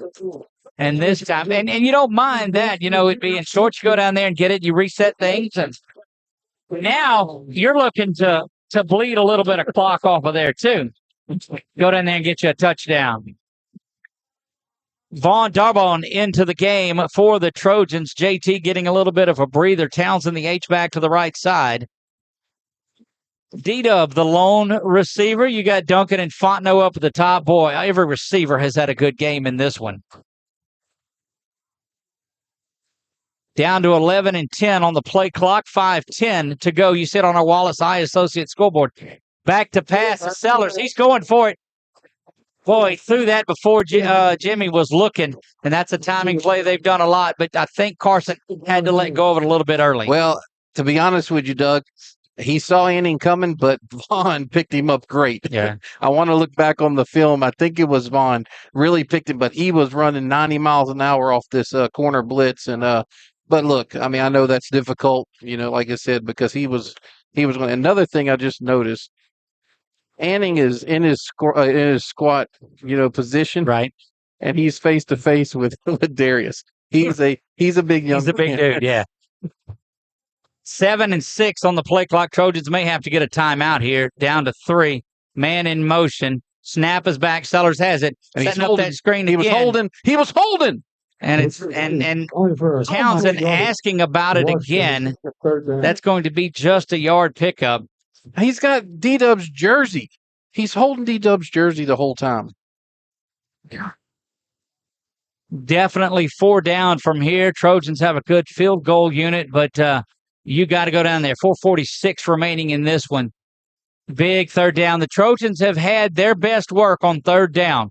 2 big completions have been electric on third down. They turn and they look over. Jacoby and that big offensive line turn and look to the right side. 5 and 4 and 3 on the play clock, and they bring a man in motion at 3 and 2. Snap is back. Here comes pressure. Throw is there to JT. JT's got some moves to make, and he does down to the 21-yard, or give him the 23-yard line or 22, and that's another big third down strike, Nick. 14-yard screen there from Carson Sellers to JT. Boy, you see those big, those big defensive linemen coming in just like, oh no. Snap is back. JT's got it up the middle now, right side. He's met right there at the middle at 3:54 to go. Clock continues to tick down.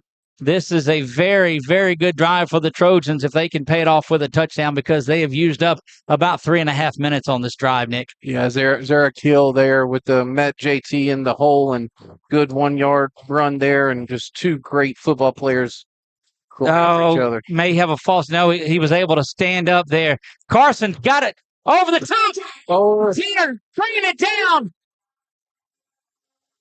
touchdown. Tanner Townsend, touchdown, Trojans. What a catch. Fred, take it away. Boy, Tanner almost jumped there. Right over the top he goes. Look at him. Bumbling, jumbling, stumbling, and bringing it in. Big time work.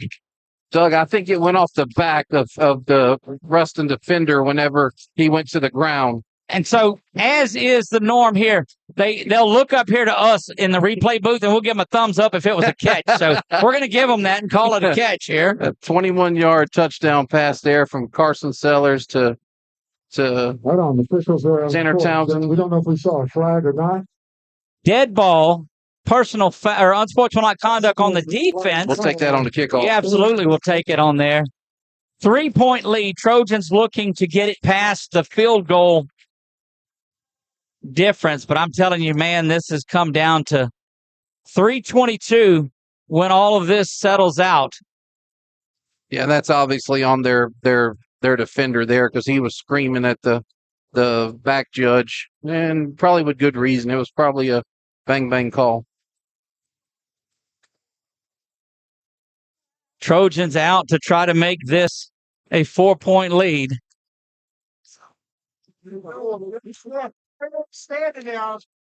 You know, kick is up here, and it is good. Put that one up there, Nick. Let's talk about it when we come back. 40-36, Trojans lead it. 3:22 to go when we come back. This month, as we gather with the ones we love, let's take a moment to give thanks for the blessings in our lives. When it comes to protecting what matters most, trust those who care about your family as much as you do. I'm Jason Hawk, your local Farm Bureau insurance agent. I'm here to help you protect what you hold dear. Whether auto, home, or life, have peace of mind knowing that your family is covered today, tomorrow, and for years to come. So talk to Hawk at 318-791-HAWK or online at talktohawk.com and let us help you protect what matters most. 3 minutes, 22 seconds to go here from J.L. Butch Stoker Stadium. A literal Week 8 slugfest here between arguably two of the top teams in the state of Louisiana. Fong will kick this one away from the 45-yard line of Ruston due to the unsportsmanlike conduct penalty. And Nick, you just knocked that thing between the goalposts here. Yes. Yeah, don't take any chances. You know, we've already left them 3:22, but I mean, you know, when you score, you score. I mean, you have a chance to score, you score. Look, I'm just glad that they got a chance. That onside kick bounces around. No, they're going to say it's offsides on the Trojans is what it looks like. Okay, now let's kick it through the uprights. And back him up 5, and they were blowing the whistle before the play. Yes. So that may be, and I don't know if that was as much. That was just kind of a squib trying to get it over that first line.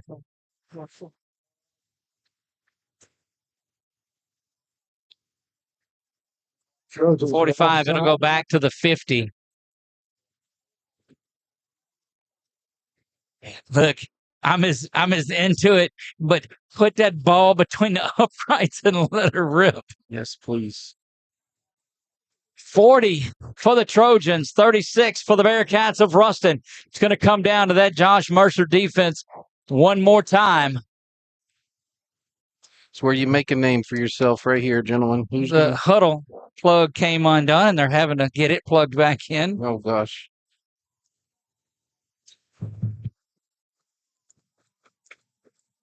Fung puts a foot into this one, and he kicks it short of the end zone, trying to get a stop down deep. And the Trojans, they gain about a yard on that, so we'll take it. But that shows good work. Cortez, Simon, Colby Pope.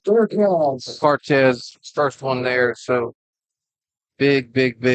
Friends around the globe, you're watching a big one here. 3 minutes, 16 seconds to go. Trojan defense being called on to make the stop here and keep Ruston out of the end zone. A field goal won't do it. The Bearcats have to go 81 yards in 3 minutes and 16 seconds. And when you got Brantley at quarterback, boy, you got some playmakers on both sides of it.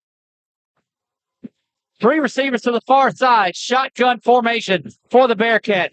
Brantley looking to keep it himself. Cuts it back this way. Somebody's got to come up, and they're going to send him out of bounds. Boy, and that was a good work by J. Lou to pull up there, too. Yeah. Because he looked like he was lowering the boom. I tell you, ends up 8-yard pick. I know. That's what I'm speechless. I mean, there's nothing there. He cuts across field. I mean, he just glides for 8 yards. Yep, had him stopped twice. Boy, when he gets back in the shotgun, you know that he's looking to do something with his feet. He does get out of bounds, Doug, so that stops the clock as well. Correct. Stops it at 3:08. Snap is back to Brantley. Quick throw over to the far side. Coming up. That's way on the corner. Oh, baby. Frazier coming up. Goodness gracious. That looked like the one that the Rebels picked off a couple of weeks ago. Yeah, that was running up on that. And Doug, I don't know what's more amazing, the play that he made. And he gets the first down out of it. Yeah, or the fact that he held on to the ball. Right. I mean, first, that was first down at 10. Looked like it was in the backfield, but out to the 28-yard line go the Bearcats. Play action now. Coming. Ball is up in the air. J-Lou doesn't have it. J-Lou had it in and out of his hands, and that would have sealed things. Look at Xavier. Xavier picks him up and says, "Let's go. Let's go. Let's go." You don't have it. You don't have another play to worry. I mean, you have another play. Don't worry about that. 2:26, and the Trojans take a timeout. And oh my goodness, right in front of his eyes. We're going to keep it right here. We're going to keep it right here, Nick, with 2:26 to go. I think. And look into the huddle with Coach Thomas Bachman. I think. Can you replay? Well, they're getting right back out there. Okay. I think, to be honest with you, I think somebody grabbed his arms. Well, whatever they did, they've got to fix the clock because the clock's down to 24 seconds. I'll take it. They probably won't. 2:40 left on the clock, second down and 10. And this stadium is shaking, and it's loud, and it's waking all the wasps up from inside the building. Fullback's going to get it. Boy, that's trouble at the exchange, and it's going to be a big third down. Look at the work there by Peyton Hobbs. Yeah, Hobbs and Thibodeau and Doug, I can't hear you, and I really don't care. That's exactly right. Oh, goodness. Third down and 9. I just hope you all can hear this at home. I can hear you. So I don't know. It might be your ears. I don't know. I'm just saying it is loud. Turn him up a little bit, Brad, in his ear. Number 2 ear. Snap is back. Brantley's got it. He's got plenty of time. Incomplete. That one, I guess, I thought he held on to it, but he probably got that one out of there. And that's going to be 4th down now. And the Trojans, Nick, are one stop away. Griffin, with your pass breakup. I don't want to rain on your parade, Doug, but Ruston still has 3 timeouts. Look, I got my umbrella, baby. Let's go to work here. 4th down and 9. Trojan crowd on their feet, and the Trojan Nation around the country making some noise. But Brantley can make things happen at quarterback. Snap is back. It's caught. Got a tackle. Oh, they're going to give him the first down, too. They're saying he's out to the 40 with forward progress, and that's just a big play to the sophomore sensation. Yeah. Can't let that affect you, though, gentlemen. They still have to go 60 yards. Out to the 40, under 2 minutes to go. Brantley looking over, surveying. That one high, but all you got to do is look. It's much higher than that. Yeah, I mean, we've got 3 guys there to pick that off, and but you got 3 guys that are 5'8". Yeah. Well, I'm saying if he misses that, it's over. I mean, he snatches it. Does Merce dial up a little pressure here? I think so. I think you have to. Brantley's getting a little bit too much time in the backfield. Second down and 6. Here comes a good look at it. And they adjust some things defensively quickly. Down to 19 and 18, a minute 46 to go in this one. Snap is back to Brantley. This is just the Hudson show now. Look, that one was harder for him to catch because it was down around his ankles. Yeah, that's Looks like Carrot Gaines with the tackle there. Good work there by that young man. 1:30 and counting in this one. 3rd down and 4. Brantley calls for it. Looking again, and that was incomplete. Big time word by Frazier, who has been everywhere defensively for the Trojans. And here we go with another 4th down stop. Trojans trying to find a way to get off the field right here. 4th down and 5. Give him 4 perhaps. Hey, look for that little rub play to Hudson again. You got to find Hudson there, and he's on the slot on the inside. Brantley will look around. Don't think Brantley won't hang on to it. A timeout, Alexandria. I'll take it with him, Brett, and be back in 30 seconds. You're watching ASH Trojan Football on 446.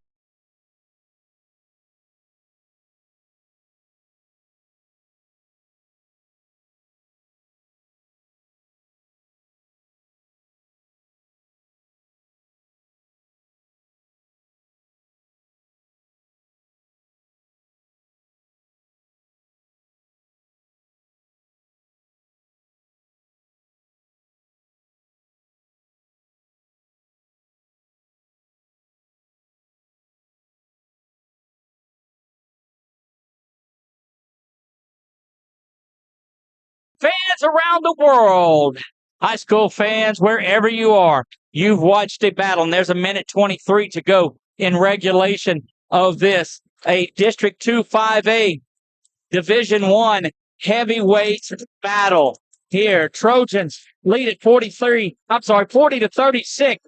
4th down and 4 for the Bearcats. Trojan fans are on their feet.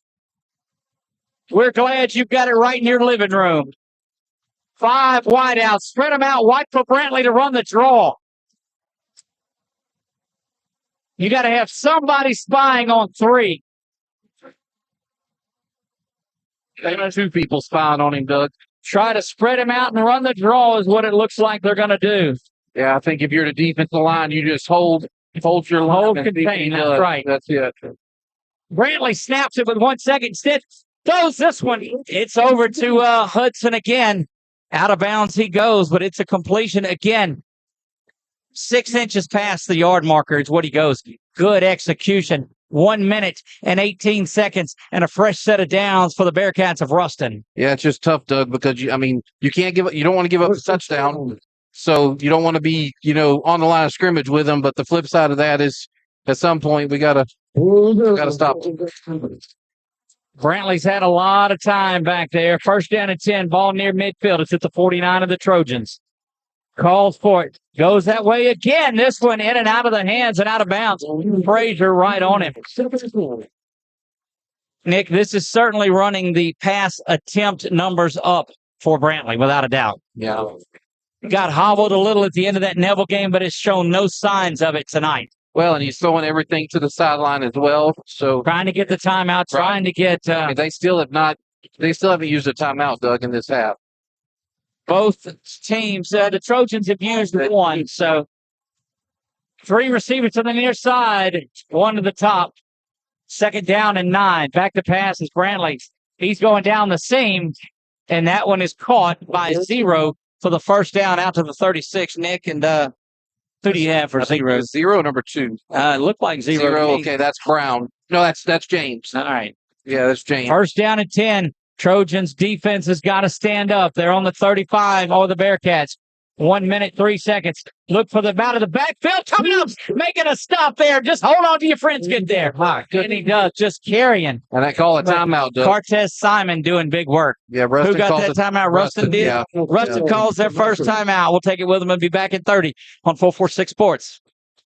Looking for somewhere different for lunch? Le Bistro Coffee and Waffle Bar is a gourmet espresso bar and restaurant with an emphasis on Southern social experience, featuring a wide variety of salads, soups, sandwiches, and of course waffles. Le Bistro has something for everyone and every lifestyle. Whether you are meeting friends, spending time with family, or hosting a private party, we offer a dining experience all will enjoy. Le Bistro Coffee and Waffle Bar on Coliseum Boulevard.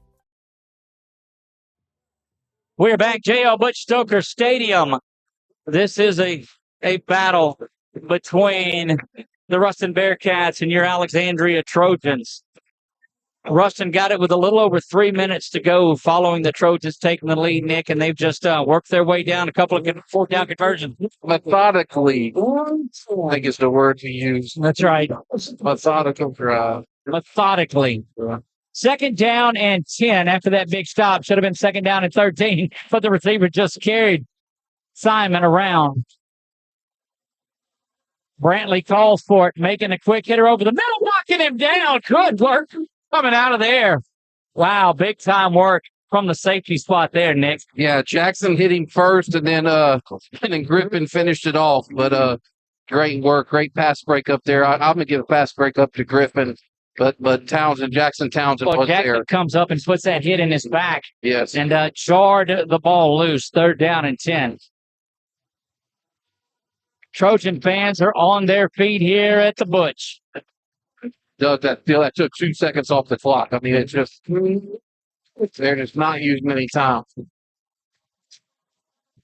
Looked like Ruston a little bit out sourced out there. They'll send the man in motion. Brantley looking for that quick hitter again. He's going to be off and going. Defense got to keep him in bounds. Don't hit him. Going to be fourth down once again. And the Trojans contain Brantley because we've seen him go to the house several times when containment breaks down. Yeah, J. Lou comes up with good containment there. And here we go, Doug, 4th and 5. House call coming. And this is watch X come up the middle. And this is Armand Hudson's time. I mean, Hudson's converted 3 fourth downs on this drive or 2. Yeah, I think. Yeah, I know for sure 2, but I wouldn't doubt 3. Does 44 seconds to go. Fourth down. Trojans have 40. Fourth down play coming up. Brantley calls for it. Here comes pressure up the middle. And here's the big stuff. Doggies are going to win this one. It's got to go down. How have they not blown the whistle yet? They'll stop and shot him it now, and that's a turnover on down. And baby.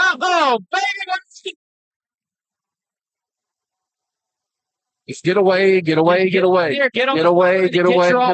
there. Get away. Trojans look to move to 8-0 and 3-0 in district for the first time. And look at that defense come off. That ASH Trojan defense. I'm not telling you we might not have multiple players as our security sporting goods, but I don't see a problem calling that defense what they've done tonight on that big stop. Goodness gracious. 40-36, Trojans have it. 2 timeouts for the Bearcats so the Trojans could take a couple of knees and get out of this one. We'll talk to Coach Bachman after this is over with. JT Lindsay goes back. You got a couple of snaps and a couple of timeouts, and the Trojans are going to move to 8-0. Just hold the ball and go down. There's quickly getting in at the end of it, and that's going to be a delay of game. Not that really changes anything. Still taking a couple of knees, but look, now you've got to make sure they're not being too careful. And you'll ask, why don't the Trojans go under center for this one? Because they're used to going out of the shotgun. You get under center, and who knows what can happen from down there. Just a couple of snaps away is what the Trojans have to do. Who would have thought that 2 snaps of the ball would have been that big? We'll see if Ruston takes their second timeout, and they do, with 31 seconds to go. Nick, I'm not sure when you're going to be able to get down and get back up, but boy, this is going to be a big one. Trojans are 1 or 2 snaps away from moving to 8-0 on the season.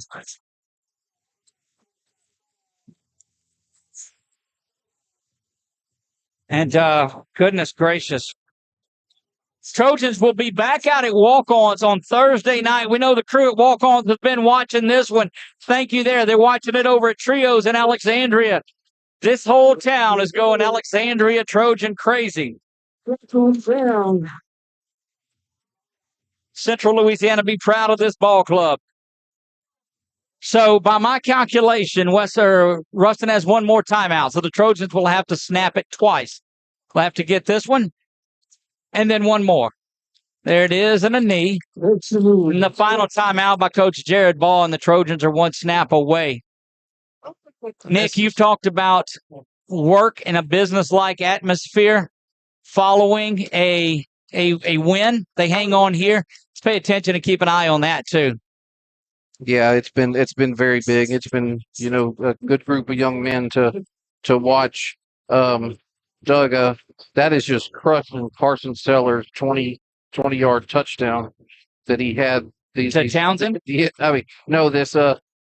Carson Sellers last week is. Yeah. He's just he's losing all these garbage. That's right. But I think he doesn't mind one bit. Now, So JT back in the end zone where he'll play in that safety position, and the Trojans are one snap away from moving to 3-0 in district and 8-0, and we'll talk to Coach Thomas Bachman whenever we can get him up here. One snap away, just make it clean, boys. Snap is back and the knee is taken, and that's going to be your ball game. Trojans will wrap things up. They salute the crowd, and they're enjoying this one, fellas. The hugs are around. Final score, Alexandria 40, Ruston 36. And where did we say the Trojans needed to get to, Nick? 40 it is. A couple of missed extra points on there. But the Trojans, and let's get a good look at them from down there in our Brody cam if we can. Trojans will be leaving the parish for the first time in about 5 weeks next week when they go to Ouachita. That's going to be another big one. We'll be at Walk-Ons next Thursday night to talk about it and to recap this big one. Coach Bachman will join us here in the press box for the Trojan wrap-up show.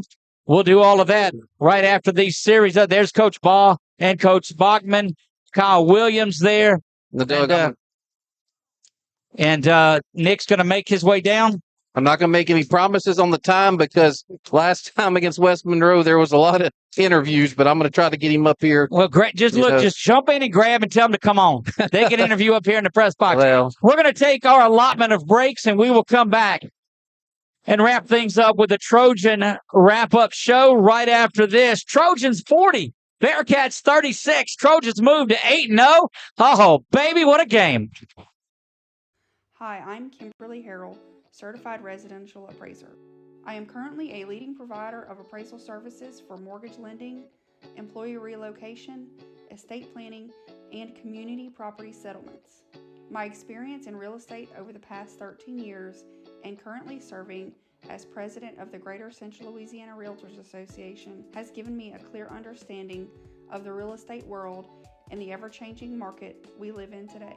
For any of your valuation needs, give me, Kimberly Harrell, a call.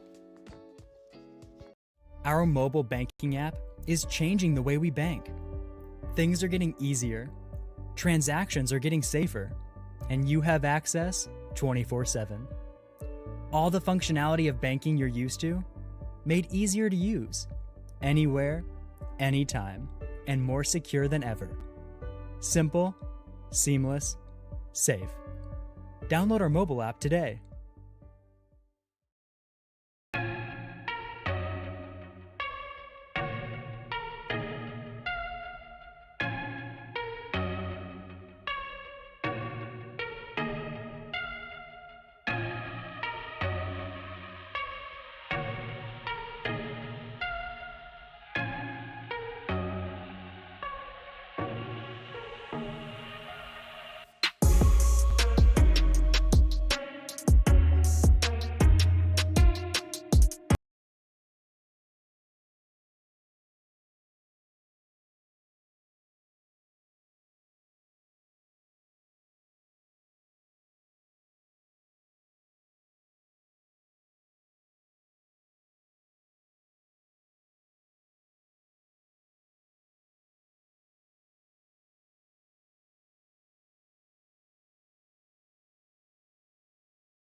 We love.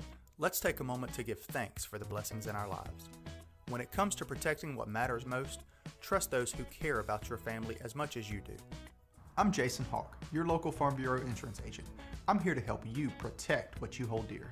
Whether auto, home, or life, have peace of mind knowing that your family is covered today, tomorrow, and for years to come. So talk to Hawk at 318-791-HAWK or online at talktohawk.com and let us help you protect what matters most. To better serve our Senlaw family, Wallace Eye Associates proudly welcomes Louisiana native Dr. Nicholas Bro to the Wallace team. I definitely feel very lucky and fortunate to be here with Wallace Eye and just to be practicing in Louisiana, born and raised and trained here my whole life. So I do feel very fortunate to be able to give back to this state that has given me so much. When it's time for cataract surgery, there's only one team, one focus, your vision.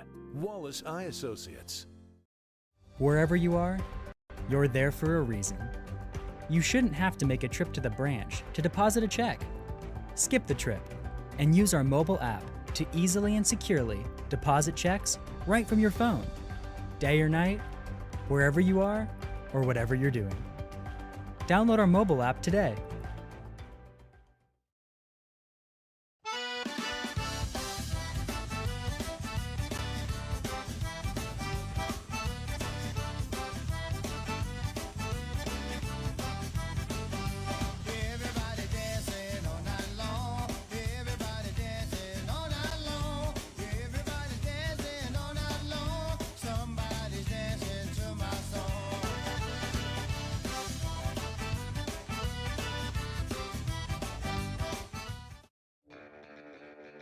Are home problems turning your life upside down?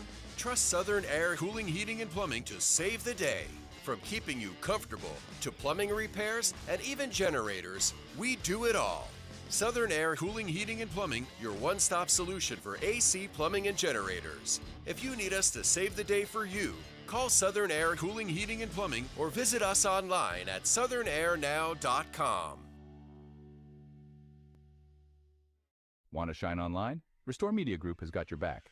Are you ready to take control of your online presence? At Restore Media Group, we specialize in reputation awareness, social media management, and boosting your Google rankings. Our mission? To help businesses in Mississippi and Louisiana shine online. Imagine your brand visibility skyrocketing, your social media posts engaging more customers, and your business staying ahead of the competition. Sounds great, right? Well, it gets even better. With services starting at just $299 a month, we offer affordable solutions for businesses of all sizes. Whether you're a small startup or an established company, we've got the tools and expertise to elevate your digital presence. So why stress over the digital world when you can let us handle it? Focus on what you do best, and let Restore Media Group do the rest. Remember, we specialize in our things, so you can specialize in yours. Contact us today at info@restoremedia.com to get started. Transform your business online with Restore Media Group, because your success is our success.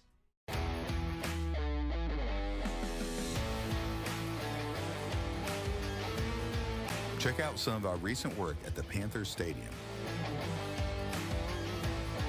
In addition to custom signs and banners, we also handle custom trophies, custom awards, custom vehicle wraps, and more.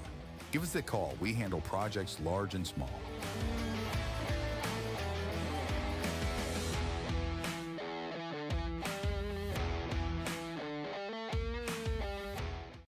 Hi, I'm Kimberly Harrell, Certified Residential Appraiser. I am currently a leading provider of appraisal services for mortgage lending, employee relocation, estate planning, and community property settlements. My experience in real estate over the past 13 years and currently serving as president of the Greater Central Louisiana Realtors Association has given me a clear understanding of the real estate world and the ever-changing market we live in today. For any of your valuation needs, give me, Kimberly Harrell, a call. Our mobile banking app is changing the way we bank. Things are getting easier, transactions are getting safer, and you have access 24/7. All the functionality of banking you're used to, made easier to use, anywhere, anytime, and more secure than ever. Simple, seamless, safe. Download our mobile app today.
Let's take a moment to give thanks for the blessings in our lives.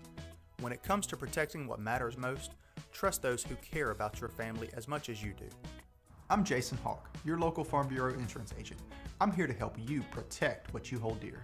Whether auto, home, or life, have peace of mind knowing that your family is covered today, tomorrow, and for years to come. So talk to Hawk at 318-791-HAWK or online at talktohawk.com and let us help you protect what matters most.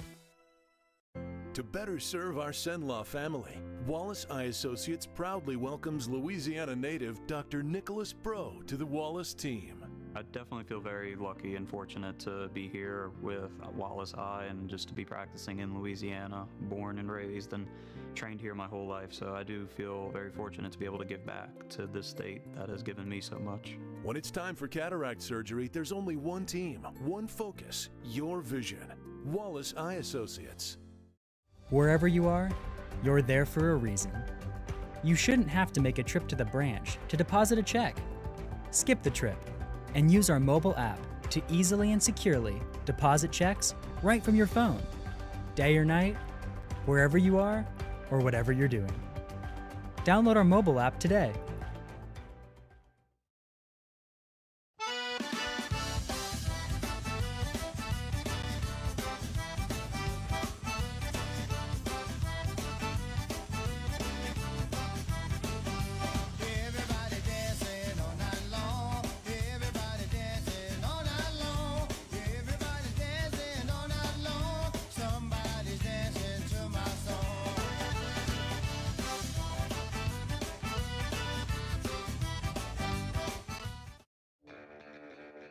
Are home problems turning your life upside down?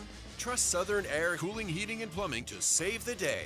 From keeping you comfortable to plumbing repairs and even generators, we do it all. Southern Air Cooling, Heating, and Plumbing, your one-stop solution for AC, plumbing, and generators. If you need us to save the day for you, call Southern Air Cooling, Heating, and Plumbing or visit us online at southernairnow.com. Want to shine online? Restore Media Group has got your back. Are you ready to take control of your online presence? At Restore Media Group, we specialize in reputation awareness, social media management, and boosting your Google rankings. Our mission? To help businesses in Mississippi and Louisiana shine online. Imagine your brand visibility skyrocketing, your social media posts engaging more customers, and your business staying ahead of the competition. Sounds great, right? Well, it gets even better. With services starting at just $299 a month, we offer affordable solutions for businesses of all sizes. Whether you're a small startup or an established company, we've got the tools and expertise to elevate your digital presence. So why stress over the digital world when you can let us handle it? Focus on what you do best and let Restore Media Group do the rest. Remember, we specialize in our things, so you can specialize in yours. Contact us today at info@restoremedia.com to get started. Transform your business online with Restore Media Group, because your success is our success.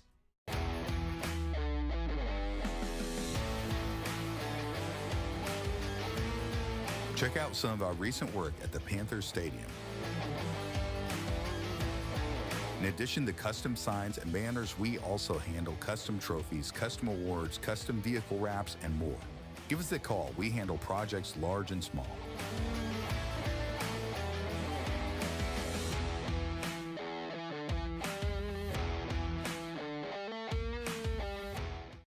Hi, I'm Kimberly Harrell, Certified Residential Appraiser. I am currently a leading provider of appraisal services for mortgage lending, employee relocation, estate planning, and community property settlements. My experience in real estate over the past 13 years and currently serving as president of the Greater Central Louisiana Realtors Association has given me a clear understanding of the real estate world and the ever-changing market we live in today. For any of your valuation needs, give me, Kimberly Harrell, a call. Our mobile banking app is changing the way we bank. Things are getting easier, transactions are getting safer, and you have access 24/7. All the functionality of banking you're used to, made easier to use, anywhere, anytime, and more secure than ever. Simple, seamless, safe. Download our mobile app today.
Welcome back up to the press box. We are here for the Trojan wrap-up show. And, all this time that you spend down there, I'm thinking of something really, really profound to say. But, wow, what a ball game. 100%. I'm with you, proud of our kids. Yeah. We keep telling them in these type moments, hey, character of the team's going to show through. Composure and, composure while you compete, and, I think we did it. I think we did it in the big moments. I mean, we certainly, you look at that thing and you think, all right, we left this out there. We left that out there. We left this out there. All right, we need to clean this up. Hey, situationally, but that's part of competition. But you that's didn't part leave of that out competition. there, and you No didn't doubt. leave that That's out right. there, 100%. so- And we found ways in the big moments and hey, look, this takes its toll on you physically. And there's kids that are out there playing, and I don't know what percent they're playing at. Boy, they're out there competing, and you just, very proud to coach them. Very proud to be a part of this thing. You look down there and nights like tonight are what you dream about when you do all the hard work. So yeah, I'm obviously incredibly proud of our kids, and we're going to enjoy it tonight and on to the next. Carson made he made a number of big throws, and Nick will have the stats for you in just a second. But making things happen tonight, scrambled out of a couple of times, and when he hits Jimmy on, then he scrambles on one earlier than that and makes the play. We've watched that young man grow up. Yeah, no doubt. Some huge plays that he made with his arm tonight. Situationally, escaping things and putting the ball on the money and giving these guys an opportunity and extremely proud. Very, very excited and pleased. 12 of 17 for 241. Yeah, that's not a bad night. So And he was 0 for 3 on the first 3. Yep. So so ended up what? So that would be 12 of 14 after that. 14, Yep. yeah. Not a bad run to end it there. And of 4 course, touchdowns, and what a night. yeah, 100%. 100%. Incredible night to finish 12 of 14 after starting 0 for 3, and to do that was really big. And some huge third down conversions. That's the thing. We're going to run the football. We're going to feed JT, and then all right, how do we got to be able to convert third downs by throwing the football and throwing and catching. And I thought we did a really good job of that. One that didn't get into the end zone, but it was one of those third downs conversions, was the 54-yard completion to Fontenot that set up the score to get things back in, because you go down 7-0 after receiving the ball. Should have scored on the opening drive. Anyway, go ahead. Yep, no doubt. Absolutely. Sorry. We're jumping over that one. But you had an opportunity. If you don't convert that one, kick the ball away and go down and have the potential to be down 14-0. No, it was huge. It was huge. Something we had seen on film. Of course, they made the adjustment immediately with just kind of the leverage of the safety, and was something that we trust. 2 sophomores there that have incredibly bright futures, and it was a huge conversion. I wasn't sure, my angle. I was like, man, I was hoping he was going to score. But no, that was huge. Got us on the board. I mean, we shot ourselves in the foot with penalties on the opening drive, or we feel like we're going to punch that in. Really, the other 2 drives in the first half, just can't shoot yourself in the foot, can't commit penalties, can't. There's a couple thought we had an opportunity to hit Tanner there, in a one-on-one spot. We were trying to get him to fit the run with that guy, and he kind of reacted and went and played it well. But big conversion, a lot of big moments, and ultimately to go behind 36-33, go get the score. And then, I remember Elijah was disappointed coming off the field. And after they scored to take the lead 36-33, it was like, look, we're fixing to go score, and we're going to get the stop to win it. And he immediately, responded like, let's go. And sure enough, at the end, we found a way. Yeah, Coach, we talked about how this team, the temperament of this team just stays and I know you guys as coaches have that same temperament, but no matter if they go down, if they're up by 2, they just keep the same temperament, and it really shows that these guys are mature on the field. Yeah, a lot of high character kids that are totally bought in. I think that speaks to the character of the kid. I think it also speaks to those men out there that are leading those position groups and the sides of the ball that they're leading, and the relationship that they have with the kids, and the ability to challenge them and demand more of them and hold them to extremely high standards. But for the kids to want that's I think that's what you dream about as a coach, and that's certainly what we got going right now with these kids. One of the things that we've seen in the past, and we saw it last year, we use that word escapability. Brantley at quarterback for He's a Ruston. load. We were tackling, and we were tackling. He's a load. He's going around, forced him to throw the ball out here at the end, and I'll take that every time. Yeah, no, he's a load, and shoot, you're holding your breath just right. with guys that can score. 26 is a load. 6, you worry about a jump ball situation. To the big kid. 3, you do worry about, you got to defend all them guys. They're, in 10 personnel, you're trying to defend, but boy, he could pull it down. Quarterback draw, they've hurt us with that through the years, just bloodied our nose. So, really proud of so many kids. And, I'm not necessarily going to, let people in on the injury situations of what's going on, but there's a lot of kids that were playing out there and they were giving everything they had and they were playing through a lot of pain. And, so that's something we're going to have to, figure out because it doesn't get any easier as we move forward. That's Coach. Your secondary was not called on a lot tonight, but when made some plays. Jay Frazier was really good. Yeah, Jay Frazier with 2 pass breakups. Griffin with 2 pass breakups. Griff. It was good to, we got Griff out there and he was probably, 60, 70% last week. But, all right, we think you need to get out here and, if you can make it through a game. And I think that helped him last week to kind of get back in the flow of things. He was suffering. He rolled his ankle in practice. Maybe the week the Monday of Manny, we were out here pretty hard on him and getting after it. And, it's part of the game and you hate it, but it was good to see him back out there, get him going. A lot of these kids, it was good. A lot of the talk that we saw, and I know you don't buy into a lot of the talk, but I know it fits. JT last year, 19 carries, 57 yards, and was kept out of the end zone. This year he had 101. He had 10, 11 carries in the first quarter alone on that and fed him the ball, and he again got stronger as he went along, and that offensive line led the way for him. Yep. I talk about JT until the offensive line, Jacoby and Pearl and Connor are 3 centers, and then Aiden and Pete there on the edge, and Tanner an extension of that. That's right. That's a huge part of it when we get into some heavier sets. Grayson's playing both ways. Bryce Letzinger has been a kid that's developed himself, and his ability to contribute this year is really, that's when it's fun, when kids just show up and work, and now they're contributors on a really solid high school football team. Tell me about the work.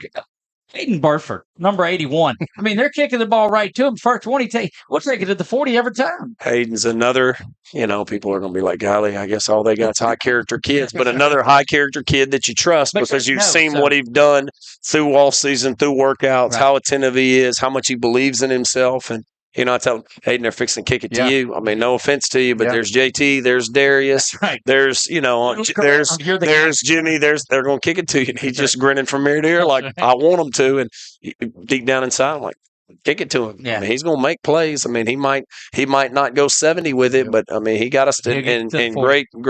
So a lot of trust and that he's going to deliver in the tough moment. Right. Yeah, we were picking on the broadcast, and I'd be curious to know. I think he probably has as many returns as Darius does. Probably, yeah. Probably. Maybe not the yards, but for a lot of trust in him. And there's, that's the thing about football. There's so many roles for people to play. Obviously we've got our stars, as they say, JT, and these offensive skill guys, the defensive guys that have been playing, get their name. There's kids that get their name said a whole lot. There's a lot of unsung heroes that are in on extra point, or they're in on hands team, or just all the things contributing to the team. And Hayden's certainly one of them. There's a lot of another one. He's another one of those sophomores that's out there playing, and excited about him and in his future on our team. Another one we had that big stop, and Coach, and I'll let you get out of here to your team. 38 that came up is Jackson Townsend right there at the end when the J-Lou is there, and he kind of gets initial hit, but he comes up and makes that big stop, knocks the ball out as we're making that final drive back there. So it had been a fourth down conversion, but you got another big stop. He comes up and makes that hit in the back of the receiver and jars the ball loose too for the incompletion. Yeah. Huge, and the fact that, I know they were all disappointed. I know J. Lou was really hard on himself and feel like, hey, flush it, next play. Yeah, we all, I know nobody wanted to make the play more than you did. Right. And, we all wanted you, but hey, flush it. That's right. Keep competing. And so we did, I don't know. There's a lot on that. We have to. I do think this is important to say. As excited as I am, we've got to keep this in perspective of where it is. That as great as this is, nobody talks about week 8 here, and down the road, we want to continue to improve. We want to continue to develop, and hopefully, we can continue to get better and play our best ball when it matters. Look, Washita's not going to care about week 8. 100%. When we got to go up there, got to go get on the week. road. We hadn't been on a long trip now in about a month. Since Opelousas, yeah. We've got to handle the trip, and we will. We're going to get in here and put this one behind us and move on, and we'll be ready for next Friday. Well, we'll get ready for it next week. Thursday night, we're going to have to figure out what we're going to do because that's Halloween. So I don't know if you guys have some stuff, who knows what. You don't? I don't have anything outside of going home and seeing the family and coming to work and get ready for another ball game. That's all it is. We'll work on that and getting out to you. Again, Coach, congratulations. The ASH Trojans moved to 8-0 overall and 3-0 in District 2-5A. And just making a big run. We'll be on the road at Washita next week. Guys that made it out, it was a tremendous crowd that was here. Hit the road up there and go see that one and put this kind of a crowd up there at Washita. But congratulations, Coach. Big game. We'll let you go out there and celebrate with you guys. Take it. Head coach Thomas Bachman joining us here on the Trojan Wrap-Up Show. That's going to do it for us. Guys, we'll let you know when we're going to have the Thomas Bachman Show out at Walk-Ons, and we'll talk about that because Halloween night is Thursday, so we'll see. I don't mind being out there. Anyway, what a ball game here. Trojans win it 40-36 from my man Brett Stallsby, Jason Crooks, JG, Roger Walker, Nick Magnano, of course, head coach Thomas Bachman. I am Doug Gann. God bless you all, and good night.